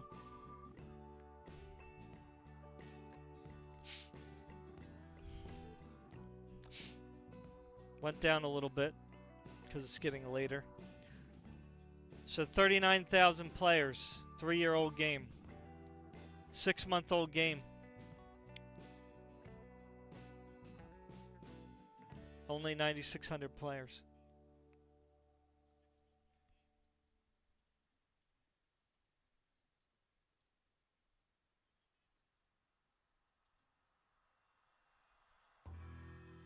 Right, Cyberpunk. 3-year-old game. 39,000 players. Starfield. 6-month-old game, 10,000 players. And this is a single player game. Right, this is a single player game. I mean, you can go through and play different builds, which is fine. But that tells you something, right? It tells you that the game is repeatable. That people like repeating the game. Even though it has some quote-unquote less to do than Starfield does. So Cyberpunk 2077, at least as it's in the state it's in now, you can talk about all you want about the past. But the state it's in right now, 38,000 players are saying, I like this game. I want to play it.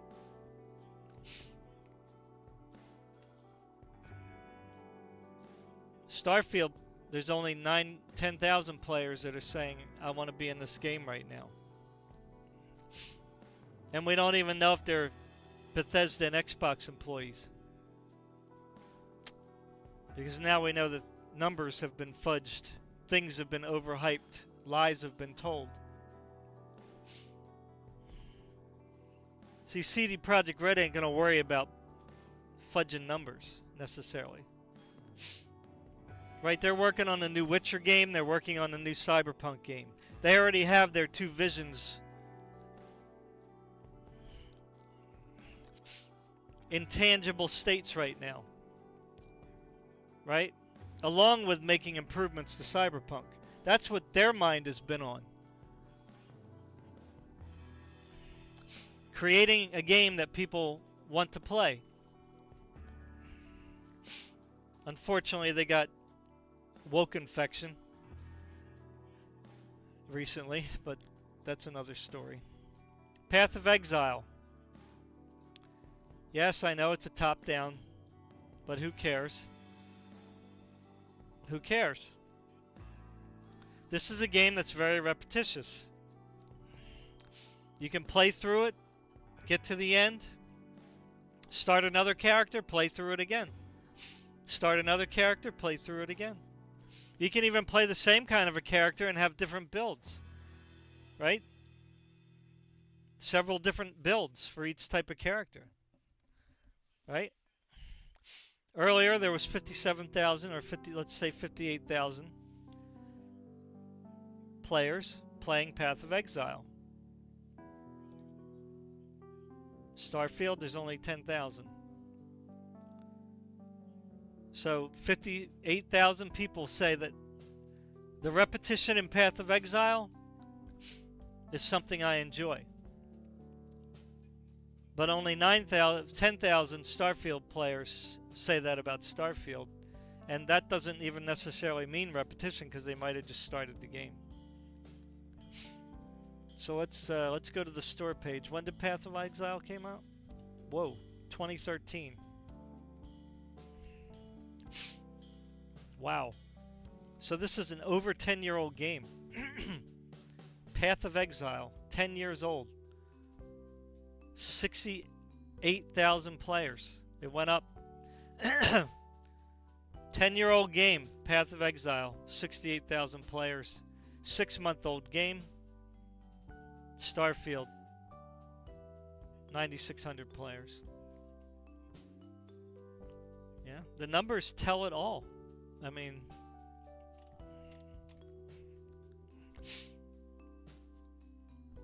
now, I don't know how this, like, this game is really boring. Like, how... See, this is the problem with the reviews, right? Like, why would Path of Exile be boring? Like, number one,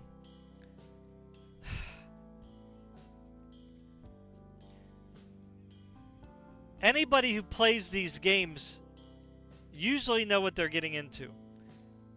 A top-down, mouse-clicking game, right? And trust me, those kinds of games aren't for everybody. Like, I loved them back in the day. I played, oh my god, hundreds if not thousands of hours of Diablo 2. You know what I mean? And with mods, right? I played Diablo 3. I didn't play Diablo 4. I played Titan Quest. What's that one called? Man, I always forget the name of it. Where's Steam at now?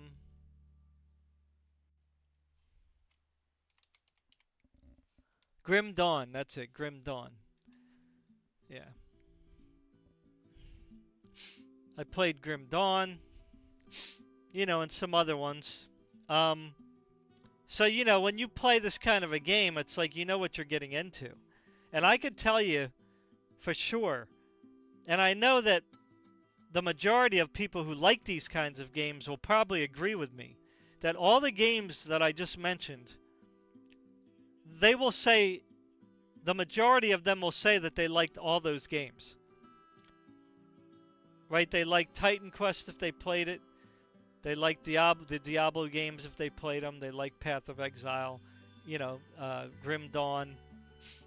Because they're all basically the same.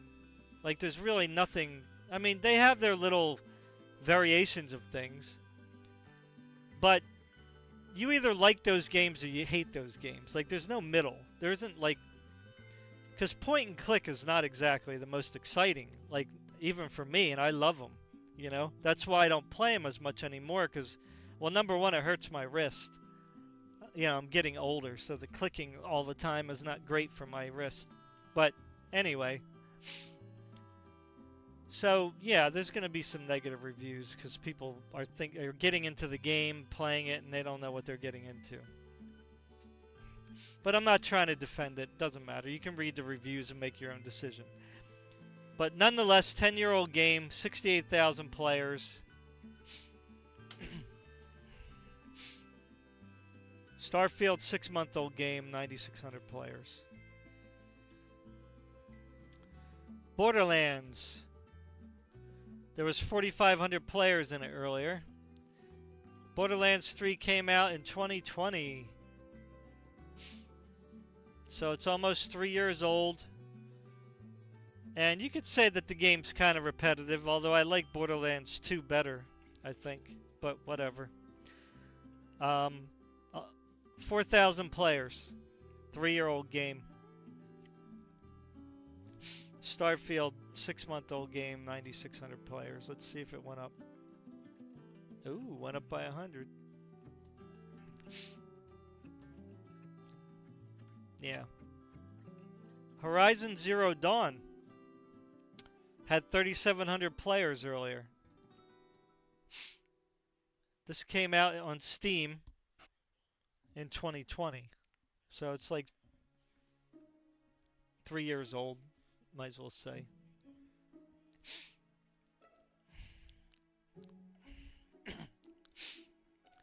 So 3-year-old game, although it came out in the consoles previously, so... But on Steam, 4,300 players. So this is a game that's repetitious, right? And people obviously like playing it. Although it takes a long time to get through the single-player part of it and do all the side stuff. So it gives you a lot of stuff to do. See, this is what I was saying about Starfield, is that they should have handcrafted several planets to give you the amount of content that Skyrim had. Right? At least that much of an area of content. Same with Horizon Zero Dawn. They should have made a planet with that much content. I know that sounds ridiculous. But if you're going to make such a grand game, or at least say it's such a grand game, then make it grand. Players would have waited 2 more years for you guys to handcraft all those planets. Because you had pretty much everything else done. In 2 years, you could have just said, okay, everybody, we're handcrafting planets. Anybody who has any graphical experience, get to it. We're going to handcraft 10 planets. And they're going to have zones as big as Skyrim, as big as Horizon Zero Dawn. And we're going to base it on 10 different areas of planet Earth. These are all going to be habitable planets or somewhat hostile too. Because remember, you got the ice caps. So you can have areas that are like Antarctica, areas that are like the North Pole, which are quite different. They're cold, but they're quite different in their habitats. Right? And then you could have had a rainforest planet. You could have had a mixture of like desert and oases planets. You know what I'm saying? You could have modeled it from different areas of the Earth. You could have even had an ocean planet. Right? That had just islands to explore. Or underwater.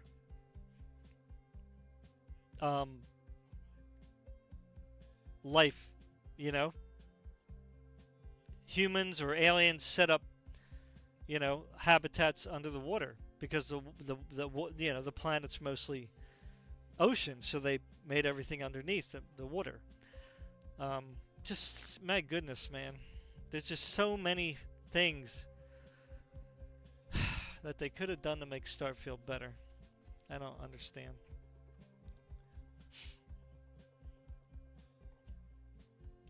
God of War had 4,300 players earlier. And this one was re-released 2022. So, 2 years old, January. 4,900 players. 2 years ago, re-released. Or was this a new one or a remake?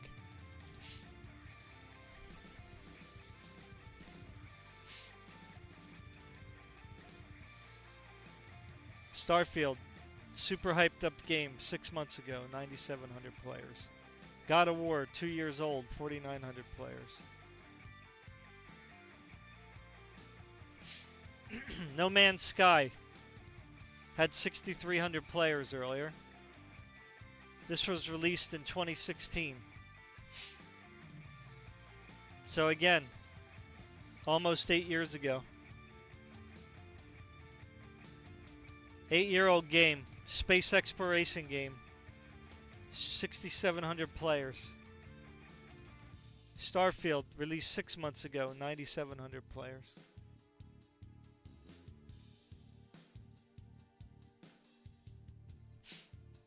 Eight-year-old game, 6,700 players. 6-month-old game, 9,700 players. Kerbal Space Program, 1,650 players. Now, why did I pick this one? Well, because you can build stuff, right? Came out in 2015. 8 years ago.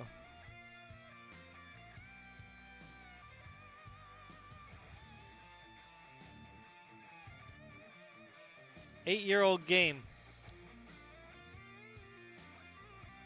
I think it's a top-down, right?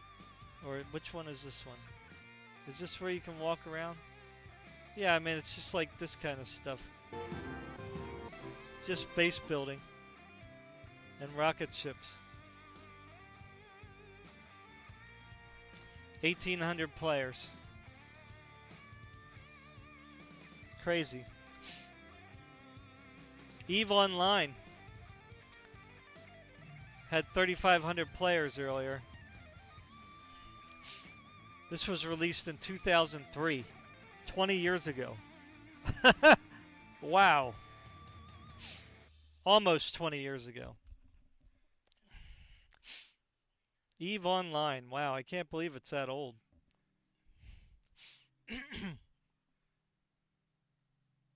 20-year-old game.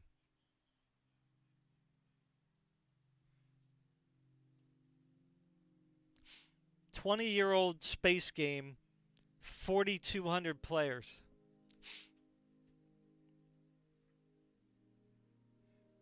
Twenty-year-old game, 4,200 players. 6-month-old game, 9,700.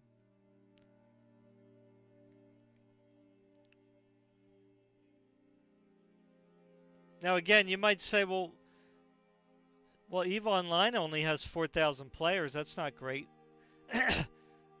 Well, it's a 20-year-old game. Same with Kerbal Space Program, right?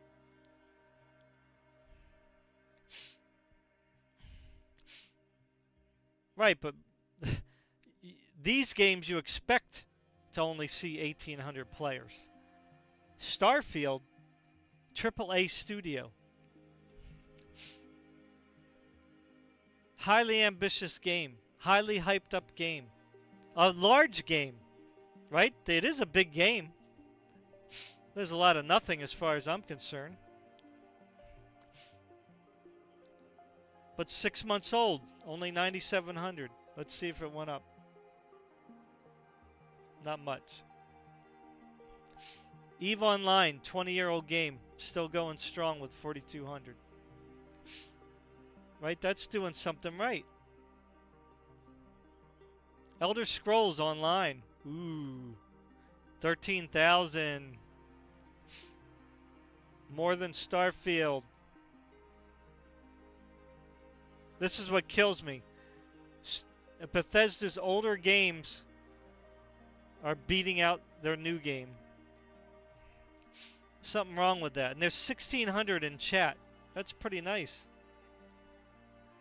When did ESO come out? 2014. I can't even believe that. Almost 10 years ago. That is insane. Doesn't seem like that long. 10-year-old game. 16,000 players. 10-year-old Bethesda game. 16,000 players. 6-month-old Bethesda game. 9,700 players. Or I'll round it up. I'll give them 10,000. So Elder Scrolls Online is doing 1.5 times greater in players count.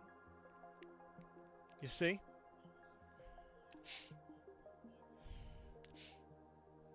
Ten-year-old game. Killing Starfield. Killing it. That's way higher.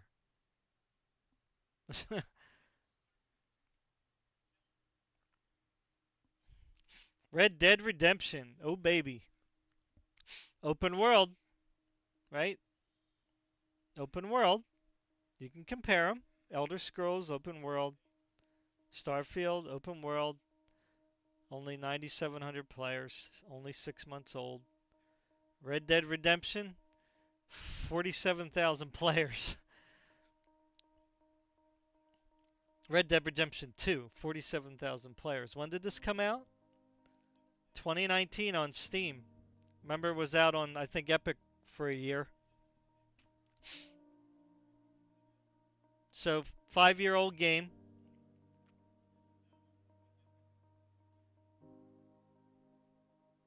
So it's down to 38,000. So its peak time was probably 2 hours ago, which is fine. But people get on and off. The numbers will fluctuate. But this is a peak moment in time here. You know, this is where a lot of time zones overlap in the world where people are awake.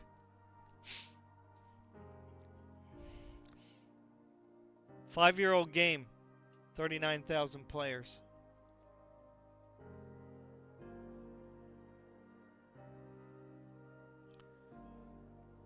Six-month-old game, 9,700 players. People can keep defending Starfield if they want. The Witcher 3 Wild Hunt, 18,000 players.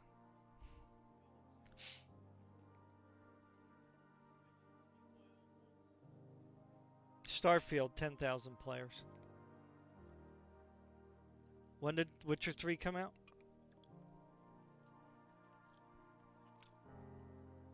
Well, that's Wild Hunt. Witcher 3 came out before. Right? I don't even know if they sell the base game, do they?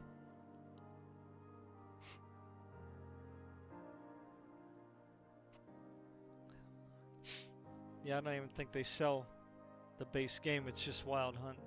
What about Gwent? 720.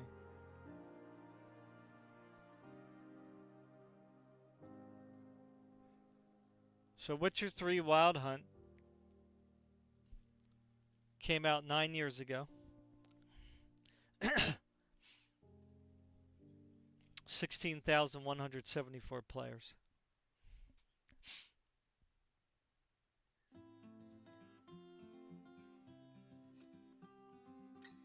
Nine years ago.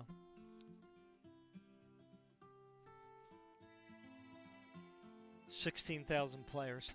Starfield 6 months ago, 10,000 players. Rise of the Tomb Raider had 1,000 players. That came out in 2016.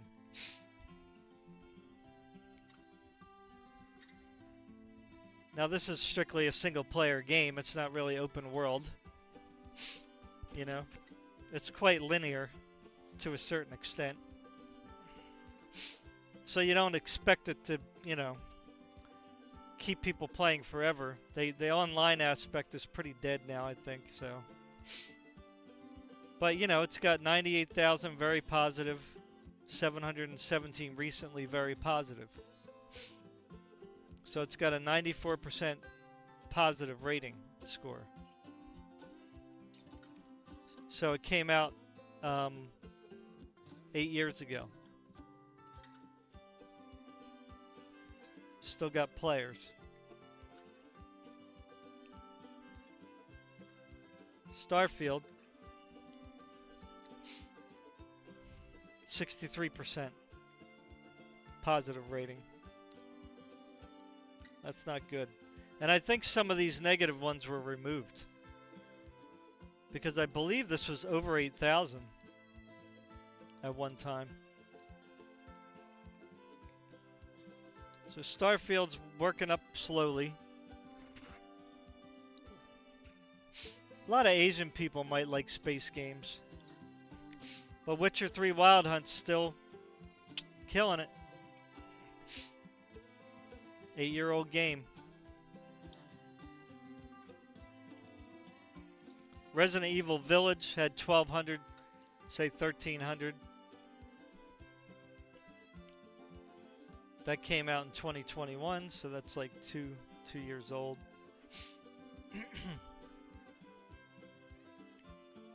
I was just picking one of the Resident Evil games just to see. Again, this is just a single player game. It's not really replayable. So that's even got 1,148.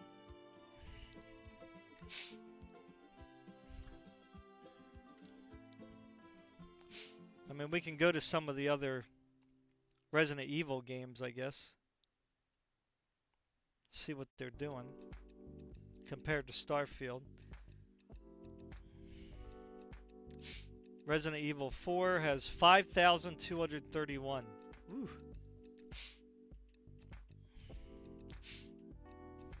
That came out before Starfield.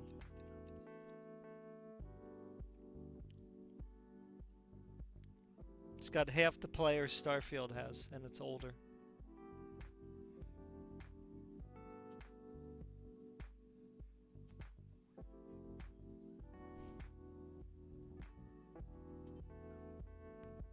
Resident Evil 3, I don't think that had too many. 493. That came out in 2020.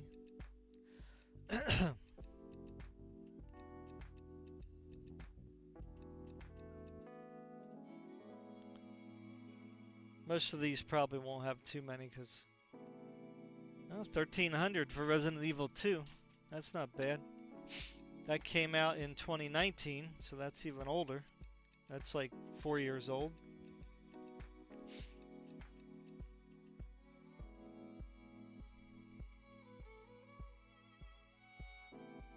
Biohazard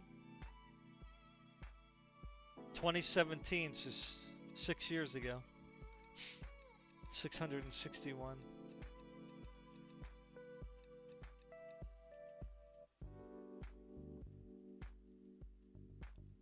I don't think any of these are going to really be doing too much. Monster Hunter. I think I already did that. Oh, what about Exoprimal? That came out last year, July, just before Starfield. It's got mixed reviews, recent 78% positive. How many people are in that game? None. Okay. I wonder if it's a launcher. Street Fighter.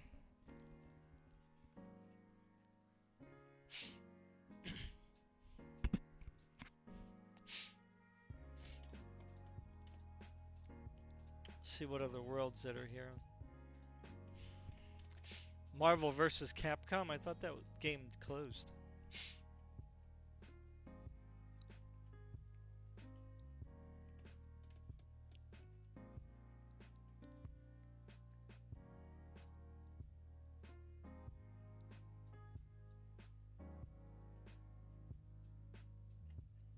There is another one here.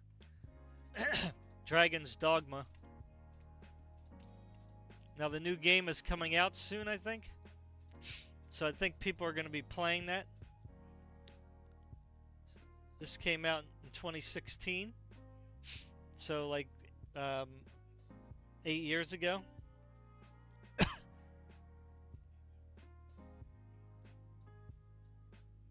2,313.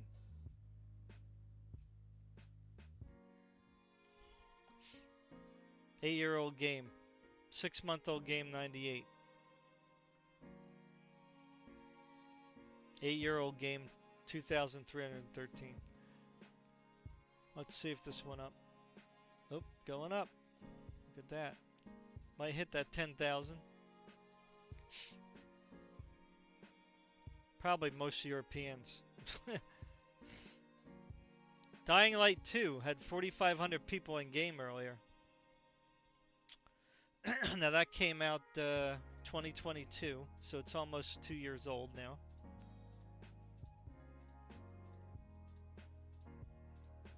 Two-year-old game, replayable, repetitious. 4,200. 1,500 in chat. See, that tells you something.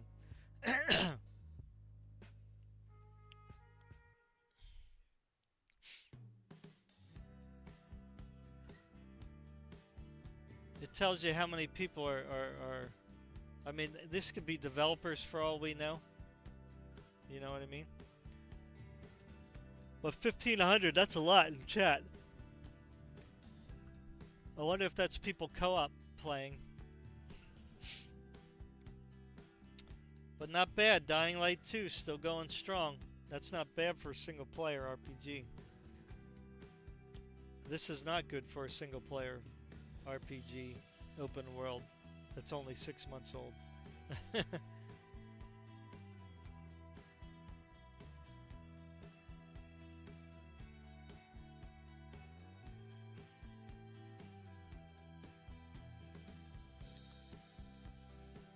Now, funny thing is the regular Dying Light had 5,000 players earlier. Now that could be because it's cheaper, it's not as taxing on the PC. But Dying Light came out 2015, so it's well, it'll be 9 years old.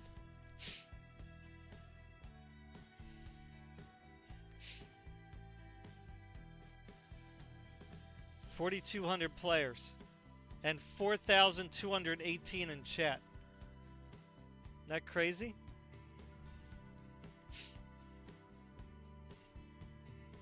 So I wonder if these are all co-op people, but I don't think so. That's nuts. Look at that. 4,218 in chat. So there's a high interest for this game. There's more interest for this game than Starfield.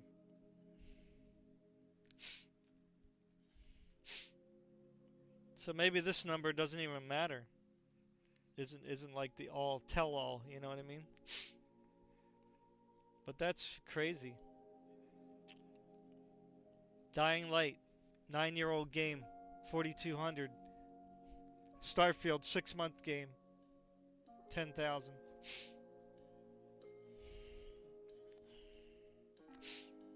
Sorry, I got the sniffles. Mass Effect Legendary Edition had 3,200 players. Now this was released, the Legendary Edition was released 2021.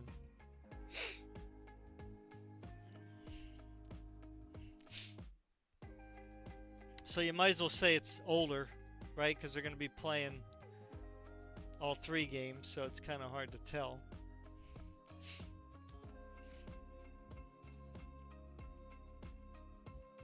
Come on. But that's not bad. 4,100 players in game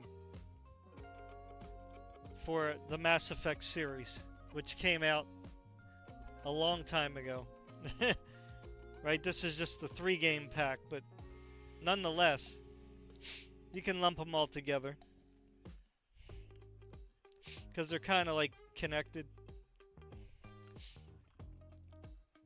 So I would say, you know, 10-year-old game still has 4,200 players. 6-month-old game only has 10,000 players.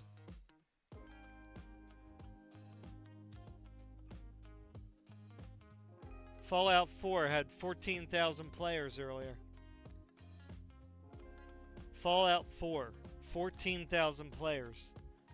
Starfield, 9,000 players.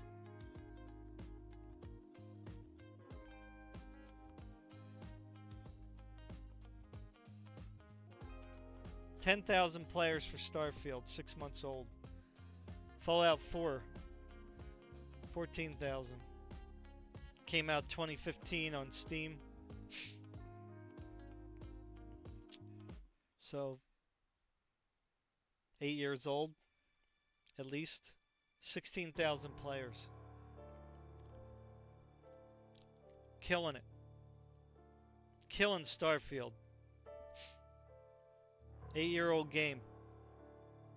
Their game. Beating out Starfield.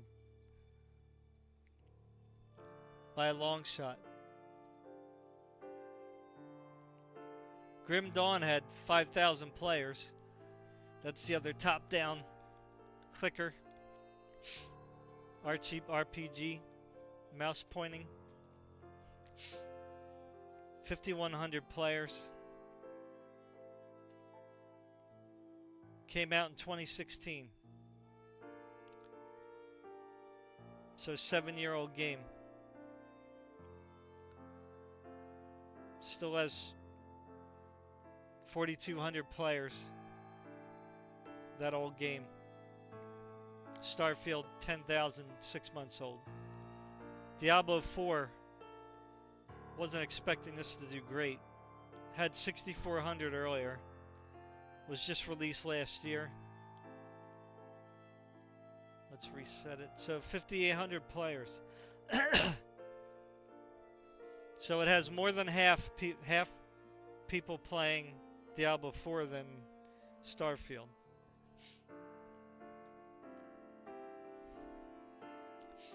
Resident Evil 4. Well, we already talked about that earlier. They got 7,000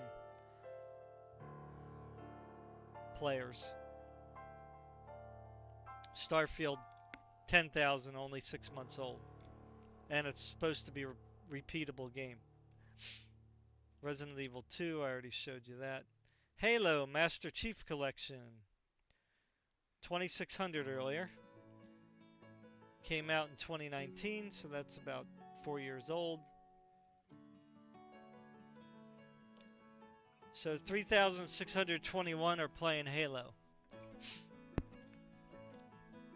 So, and the Halo games are old, so you might as well say 10 years old for that too, right? So 10-year-old games getting more than 1/3 the audience of Starfield. And look at the chat, how many people are in chat. Wow. 6,000 people talking about Halo. That's pretty nuts. 6,000 people talking about Halo.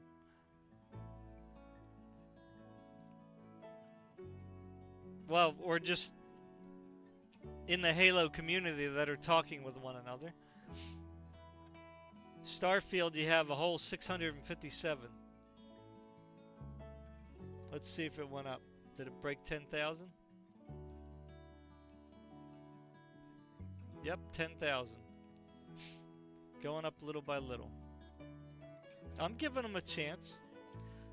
But 657 versus 6,000 for Halo. Wow. You gotta give Halo respect, man. The game, you know, they started a thing. You know, they started something good back in the day. So Dragon's Dogma went up a little, 2,300 players now. Metro Exodus had 1,400 players earlier. It was released on Steam in 2019, but was released on Epic a year earlier, so it came out in 2018. So again, a almost 5-year-old game. Got 1,500 players. Starfield, again, 6-month-old game, 10,000 players. Star Wars: The Old Republic, this is an MMO. Has 4,000 players, 1,000 in chat. Not bad. This came out in 2011. So this is like a 12-year-old game almost. That's pretty crazy. 12-year-old game, 11-year-old game, we'll say. 5,300 people playing it. 11-year-old game. 1,000 people in chat. 5,300 players. Starfield. 6 months old. Only 10,000 players. Crazy. I wish they would update the graphics on this, because I would really like to play it. Now, Far Cry 6 had 2,500 players earlier. That came out, what, last year? Last year it came out. Okay. Now look at how many people voted. Only 15,000, like 16,000, 15,000. 15,000 people left reviews for this game. And there's 2,600 people playing it. Right? That's pretty darn good. You know? That's like 1/6 of the reviewers are playing this game.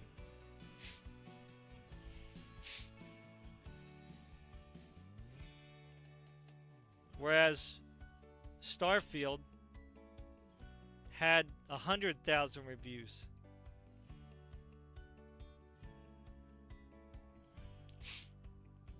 And only 1/10 of the amount of reviewers are playing the game.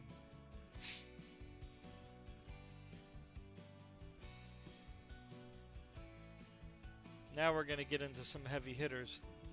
Even Far Cry 5, which is a few years old now, had 5,400 players. Came out in 2018. Wow. Okay. So 5 years old. 6,000. It went up. Look at that. Far Cry 5. 5-year-old game. Has 6,000 players. Now this one had a lot of reviews. Mostly positive. So much less player percentage versus reviewers. But of course this is only $9 right now. So, you know.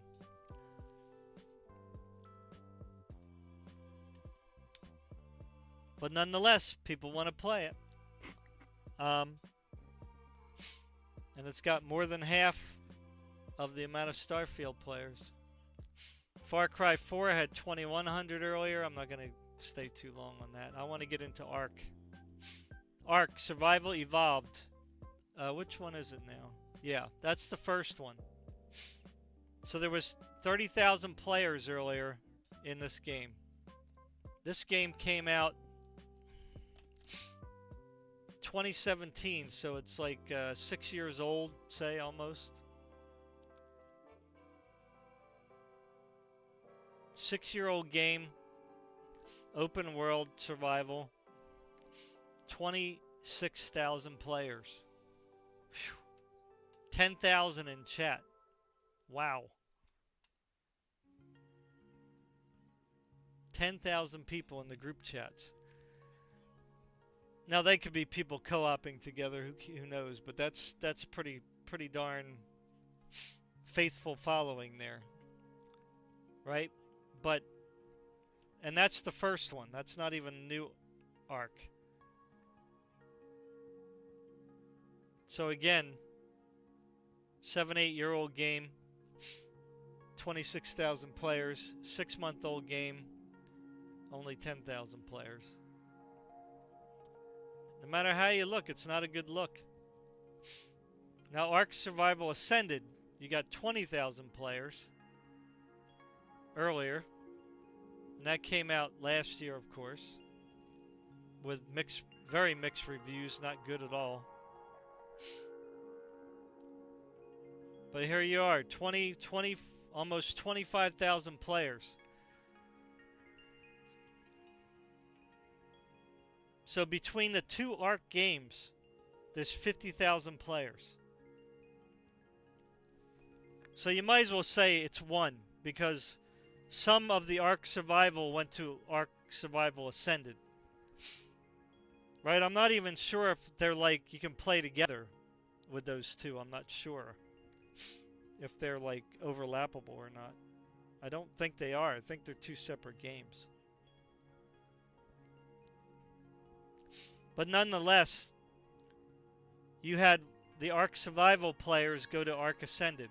So you can combine that player base, because they're basically the same fans, right? Just some may not have been able to play Ascended because it's hard to run. So 50,000 players versus Starfield's 10. Ah.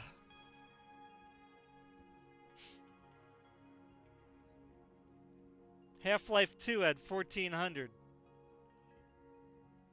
That game came out almost 20 years ago. 20-year-old game, 1,500 players still playing. Not bad. Half-Life, the original. Same thing, 1,500 players earlier.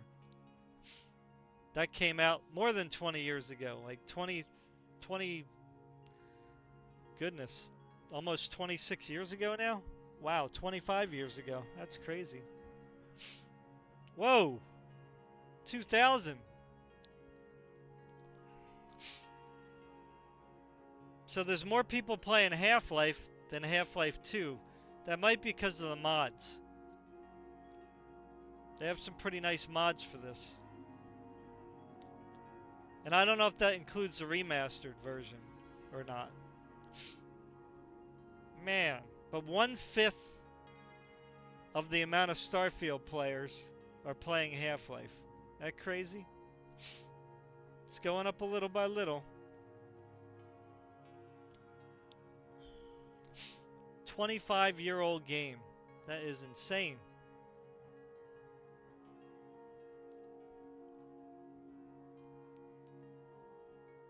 Half-Life Alyx, there was 559 in-game earlier, which is pretty good for VR.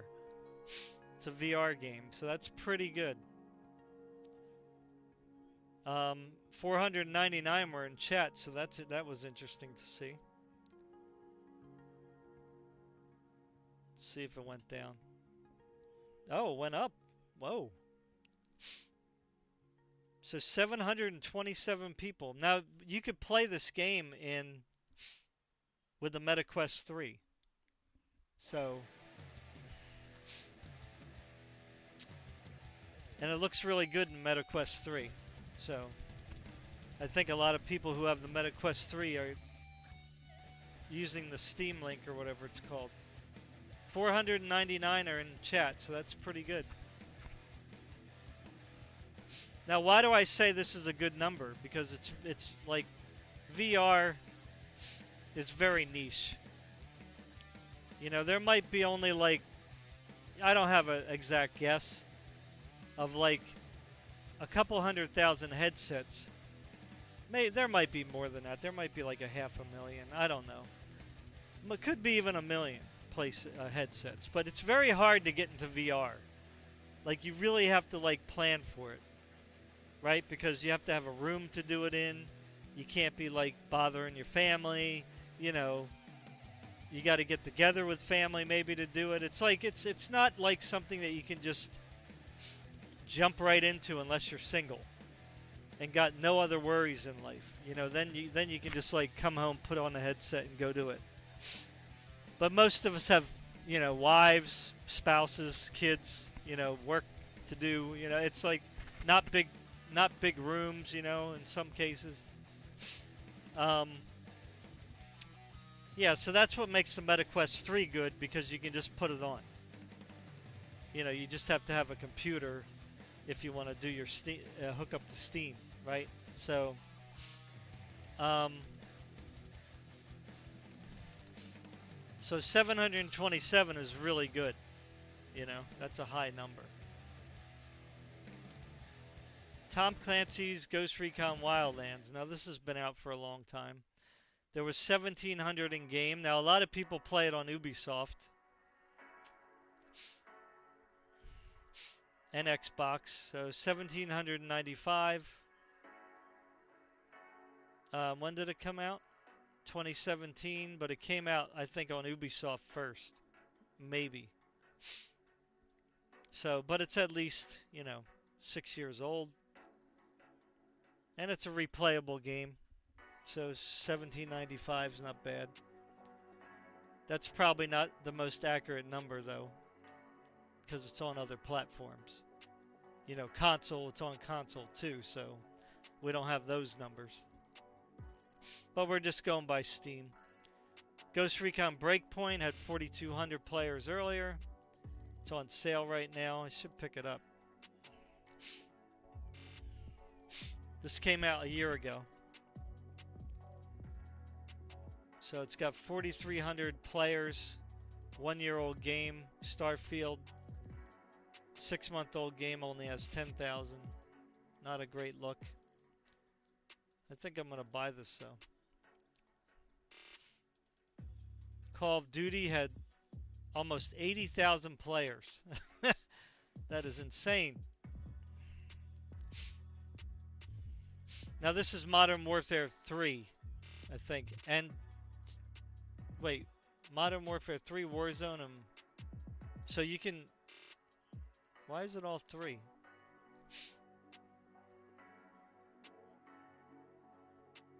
That's interesting. Well, anyway, this came out like a year and a half ago. I mean, of course, Call of Duty's been out forever. Bammo! Look at that. Woo! 97,000 in game. Came out over a year and a half ago. Starfield 6 months, only 10,000.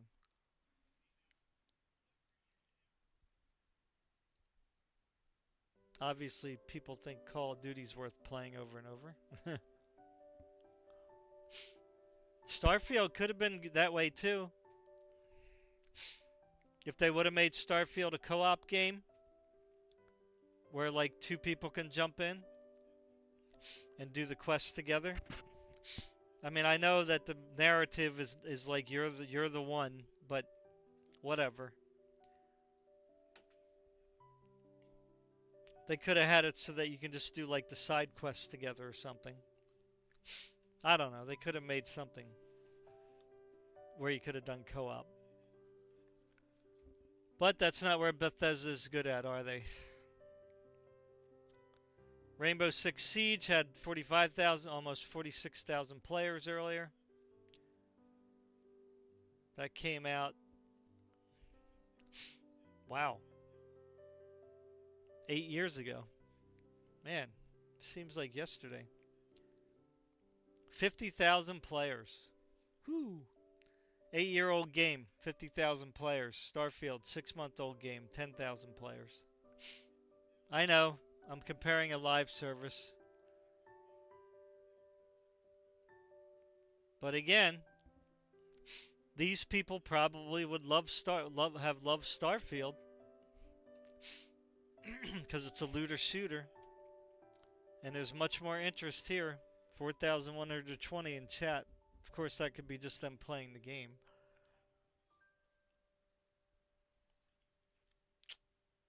$50,000 players. Tekken 7. 3,700 players earlier. This came out in 2017. So 6 years ago. Almost 5.5. Probably people playing to get ready for Tekken 8. 2,900 players. 1,000 in chat. 1,088 in chat, so there's a high interest for this game. 6-month-old game, only 10,000. Let's see if it went up. Went up another 100. That's probably Bethesda employees, though. Letting their game run all night. To fake the hours. That's what I'm thinking. You know what I'm saying? So, 2,900 players for Tekken, or 3,000 players for an old game. Not bad. Halo Infinite. 2,050 players in game earlier. 1,200 in chat. This is the multiplayer version now. So it went up.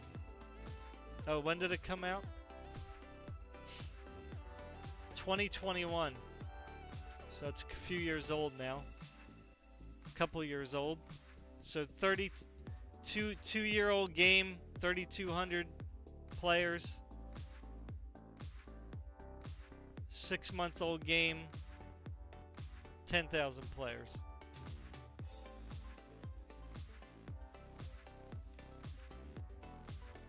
Conan Exiles.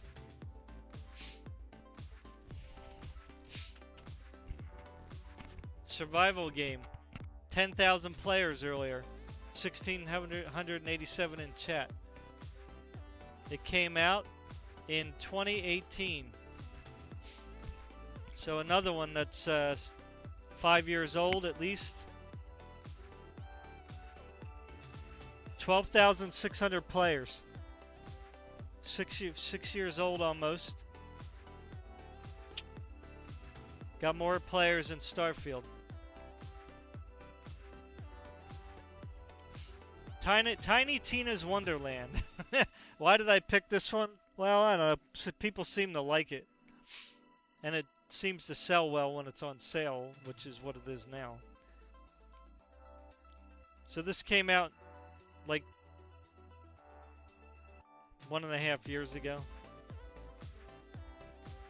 Almost 2,000 people in game. It's like a shorter Borderlands type game, based around Tiny Tina. So I'm not expecting it to do great. Doom Eternal had 1,384 players. That came out in 2020. It's got 1,500 players, a couple years old. Rust. Ooh, the Juggernaut. 108,000 players earlier. Woo! This came out in 2018. This is a PvP survival horror game, I guess. Or whatever it is. Survival game. So it's 5 years old, almost 6. 113,000 players. Wow. 5-year-old game. Starfield, 6-month-old game, 10,000 players. Wow.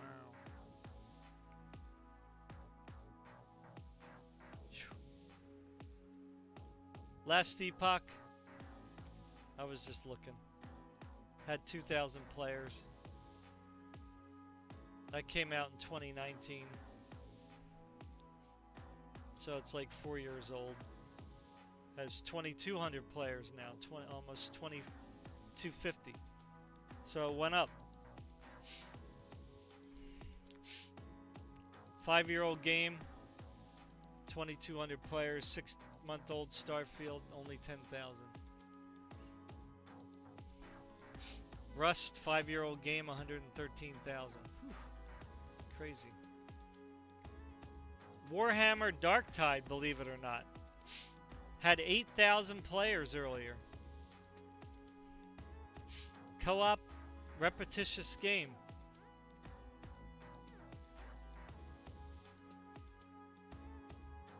Came out a little over a year ago. It's got more players now. This is a repeat co-op game. Fighter game.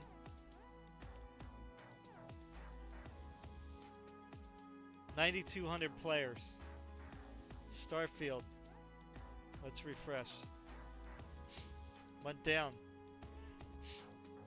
6 months old, 10,000 players.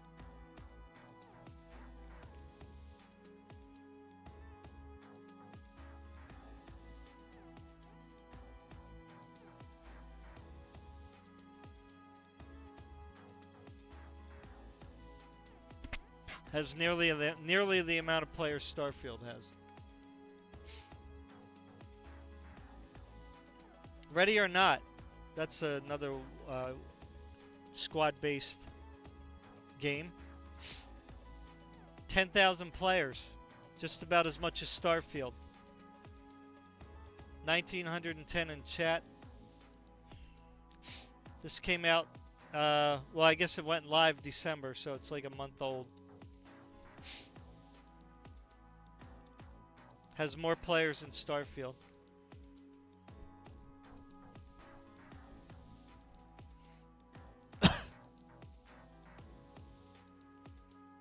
So this is single player online, so no PvP. That's interesting. I should try to get into this. Let me put that on my wish list.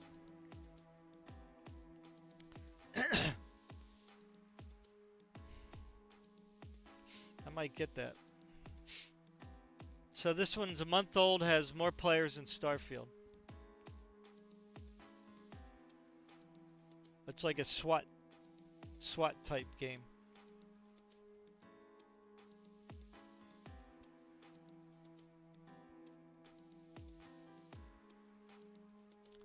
Lies of P. Single player Souls-like game. Had 2,500 players earlier. Came out about the same time as Starfield. 2,845 players. Now this came out on Xbox Game Pass too, so a lot of people didn't have to buy it. I have it on Game Pass too. I actually liked it. It was a pretty good game. I mean, I didn't finish it yet. I'm not really big in Souls-likes because I don't do really good fighting games. But I actually was enjoying it, you know, once I kind of figured out, you know, how to do things. So, you know,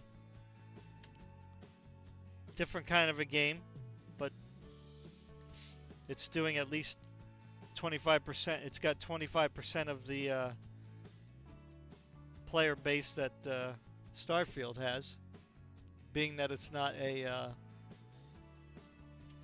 I wouldn't call it. It is a game that you can repeat the levels over and over again to kind of make your character stronger. So it is repetitious in that sense. But I don't see Lies of P once you beat the game. At least for me, I have no reason to go back to it. You know what I mean? It's more like a one and done. So it's not going to have that repeatability. Street Fighter 6 had 15,000 players earlier. And this game came out on Steam, oh, in 2023, huh? Wow. Was it that new?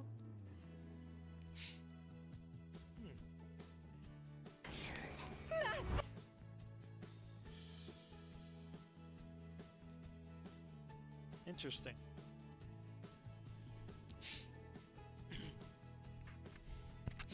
And it has a demo if you want to try the demo. I'm not good at fighting games. So this came out a little bit sooner than Starfield.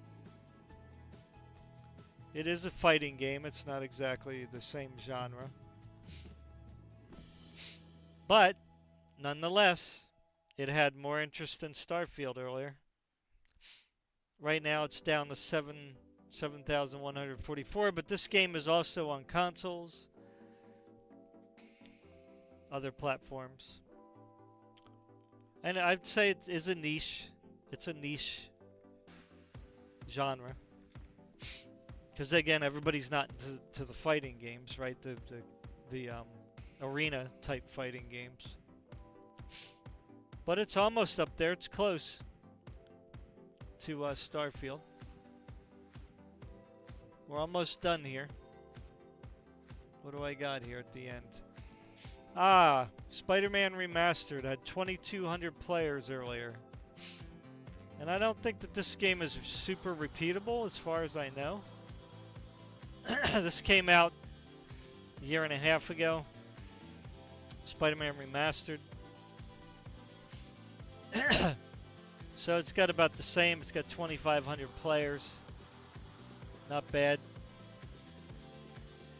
And then Mount and Blade Bannerlord had 26,000 players with 7,213 in chat.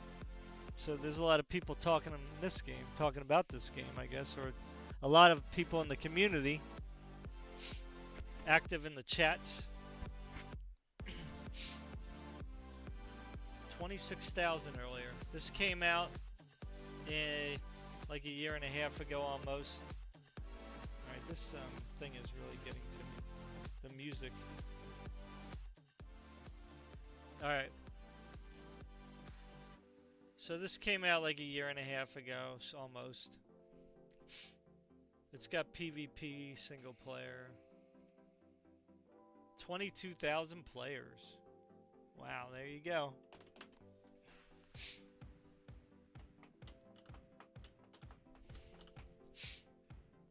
And you know what I'm gonna do now.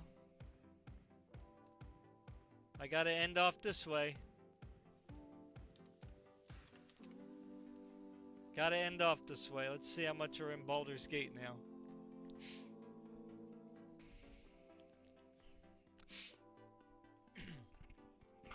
Baldur's Gate. 168,348. Woo! Sorry, my mic got close. 168. I don't know what this plus means. What's plus mean? Oh, these are all my friends that have it?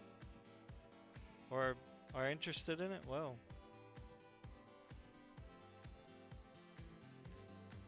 Look at that. It went up. 3,232 are talking about it, or at least in chat. 168,000.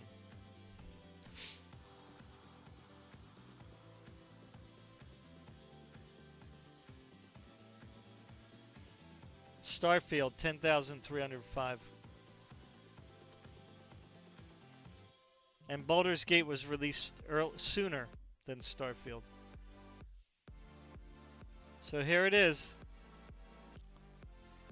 Baldur's Gate. Killing Starfield. Killing Starfield. People that played Starfield went to go play Baldur's Gate. People that played Starfield and got annoyed with Starfield when they played it said, I'm going to go play Baldur's Gate 3. Even though I don't like turn-based games.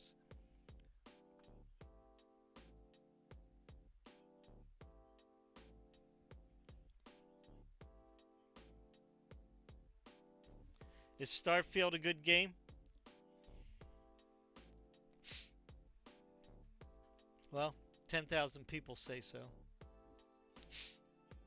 Or that doesn't even mean they're saying it's good. Because the reviews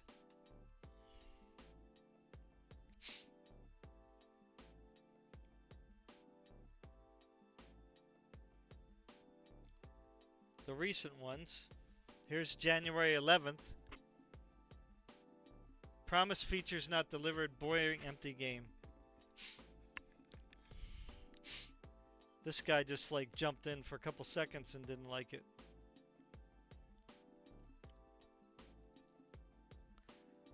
What can I say? Utterly bewildering lack of gameplay. This is a collection of bad ideas stitched together with loading screens and unskippable animations. Where's the core gameplay loop? Where is anything of interest to explore? Why is every mission identical to the last? Now, he only played 10 hours, it says here, so I don't know if he was playing it on Game Pass and then went over here. 28 hours. I, like many others, were excited for this. That made the resulting crap punch of this incredibly bland, cookie-cutter excuse of an RPG hurt so much more.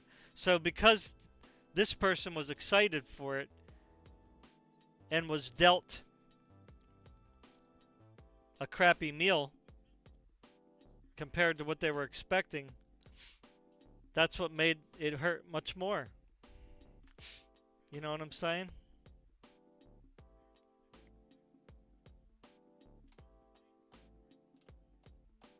No one liked Fallout 4, but then they put everything that was in that in this.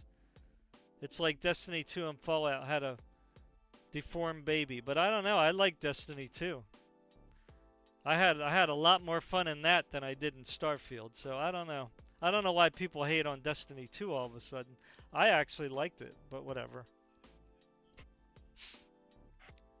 January 11th. I'm just reading these couple in the beginning, the new ones. Boring ASL. No freedom to make your own choices. It acts like a PG-rated Boy Scout game. 1.5. Starfield's a big no-go for me. This guy says, I understand the hate around the game, with planets being pretty boring to explore, companions not liking any choice that makes you a pirate, a boring main story, tons of loading screen, and promise of this being next-gen game is understandable. However, the game still is tons of fun. The gunplay is entertaining, the shipbuilding is creative and fun, side quests are great. It is next-gen, it feels like it could have came out on Xbox One and PS4, but it's worth picking up and playing. Okay. What? See, this is the problem I have with these reviews. And again, when they bring up shipbuilding, that's not an aspect to add a plus to the game. Okay, it just isn't.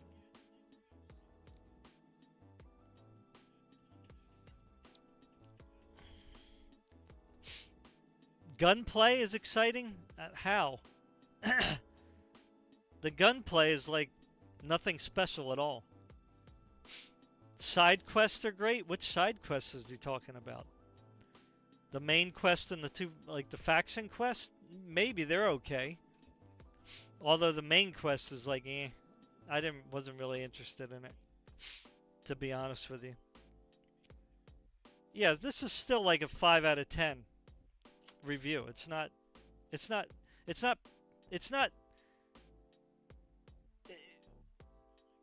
For Starfield, if you give it a thumbs up, then mention all the good things about the game. But nobody ever does. Like half of what they say is not good things about the game. Or they might say, oh, I love the shipbuilding and base building.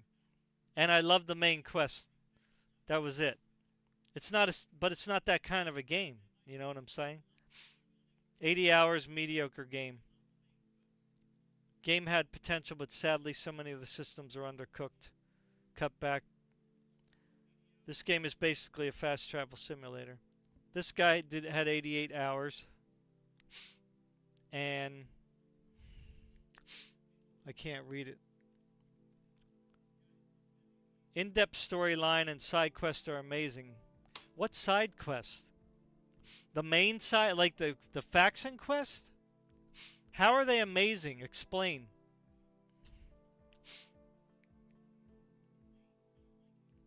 But nobody ever does. It's worth the dough. Game is compromised by console commands. What?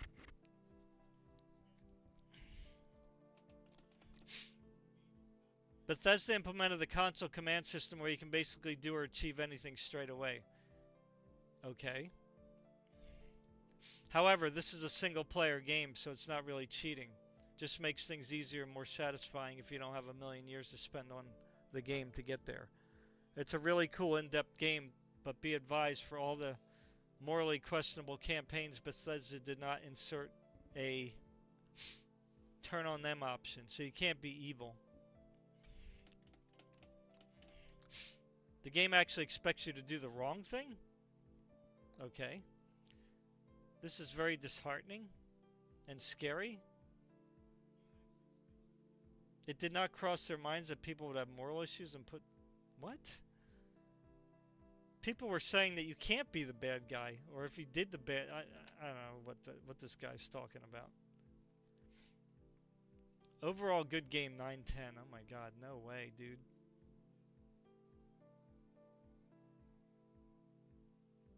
It's as if Bethesda does not believe good people exist who would have issues with their less moral quests.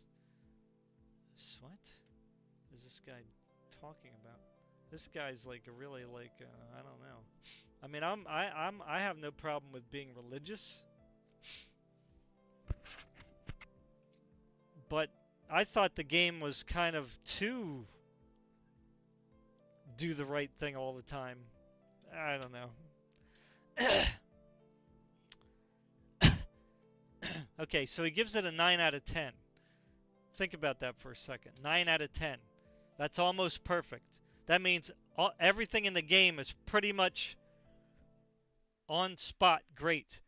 That's what a 9 out of 10 means.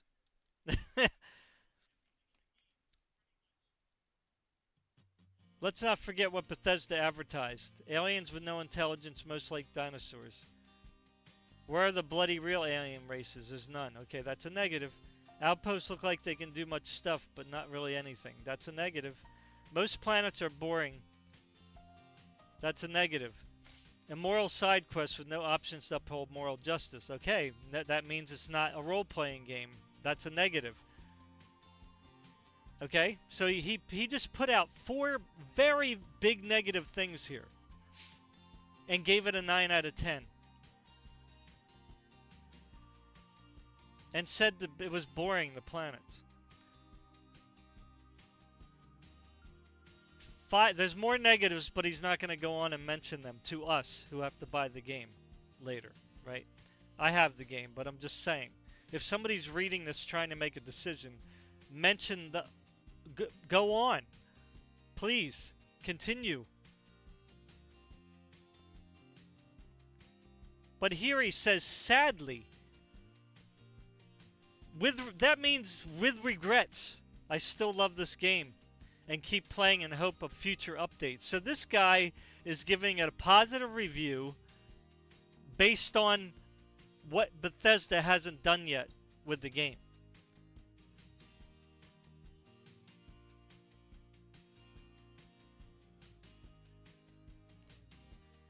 And here's another negative he decides to go on with.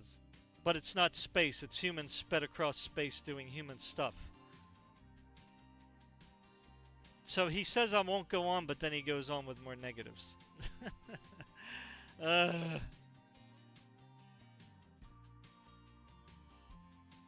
Buy the game, it's good, but it's bad as well, but the good far outweighs the bad.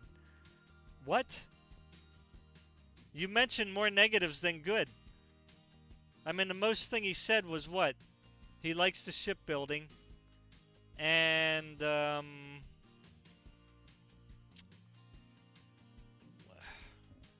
don't know. I guess he likes the main quest line.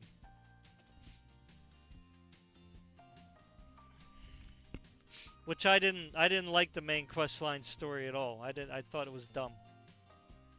I thought they could have thought of something much better that hasn't been done yet before.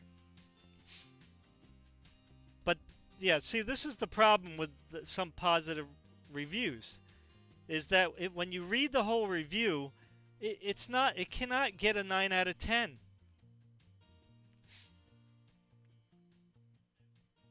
Based on this review alone, even with the positive things that are included in it. Right? In his opinion, he said buy the game, it's good, but it's bad, but the good far outweighs the bad. But the problem with that, saying that, and then leaving a 9 out of 10, is that from the looks of this review alone, and he still had some more negatives he didn't mention, and I'm being generous here, this is like a 6 out of 10. Based on his review. Okay? Not a 9 out of 10.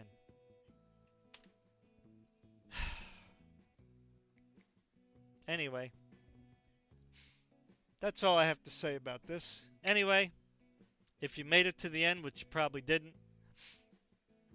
leave comments. I want to hear what you have to say. Okay?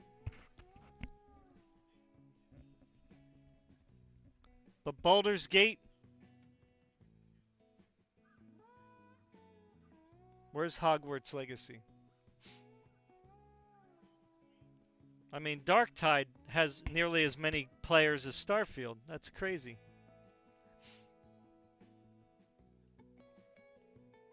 Let me see if Hogwarts went up at all. I mean, it's been out for a while now. So. Whoa!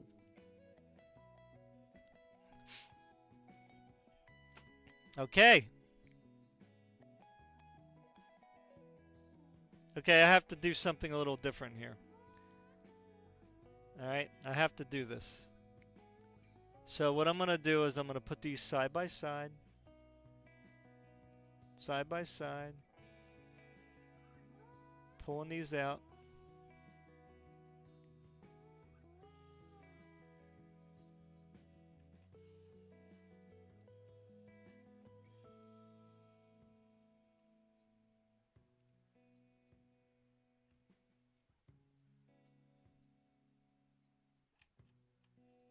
Okay.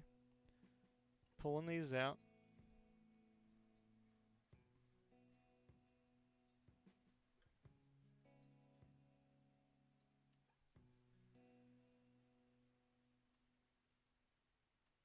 Okay. They here? We have Starfield, Hogwarts. Okay, great. Alright, so now I'm going to open this up. Well, let me get these set up first. Don't go. Don't go.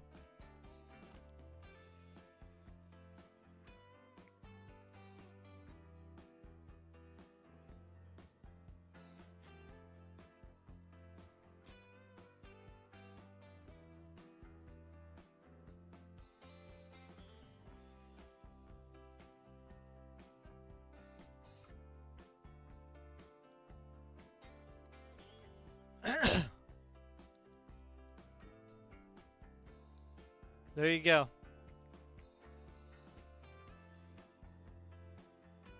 Starfield.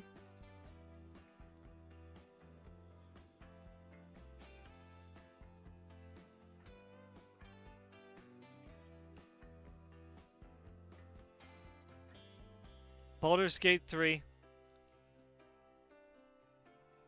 And Hogwarts Legacy. Hogwarts came out about a year ago. It's got 21,000 players. Beating out Starfield with 10,000 players. Baldur's Gate 3 came out a month before Starfield. Arguably 2 years ago. Or 3 years because it was in early development. So you could say Baldur's Gate is 3 years old. And it's got 152,000 players. What more do I need to say?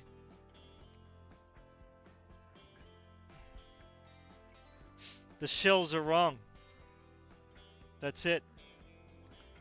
Alright, guys. Oh, I'm in the way, aren't I? But I guess you can see, I guess, right? Let me see if I can take this off. I forgot about the things at the bottom here. I didn't realize they were that big. Well, this is really annoying. Can't even get my... There we go. Shrink me down.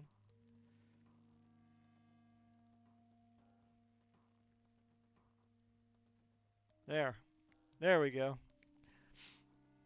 So, Starfield, Hogwarts, most sold game last year.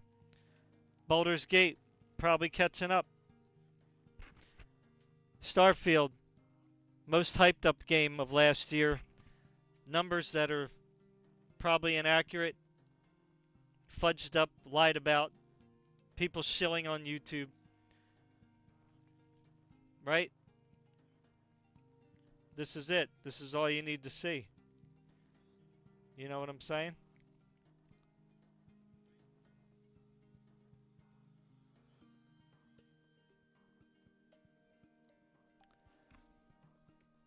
This is really all you need to see. Right? The numbers don't lie. Starfield. Baldur's Gate. Hogwarts Legacy. Out of these three games, Starfield's last. Hogwarts Legacy didn't win any awards. Starfield won some awards, undeservingly. Alright, guys. I'm out.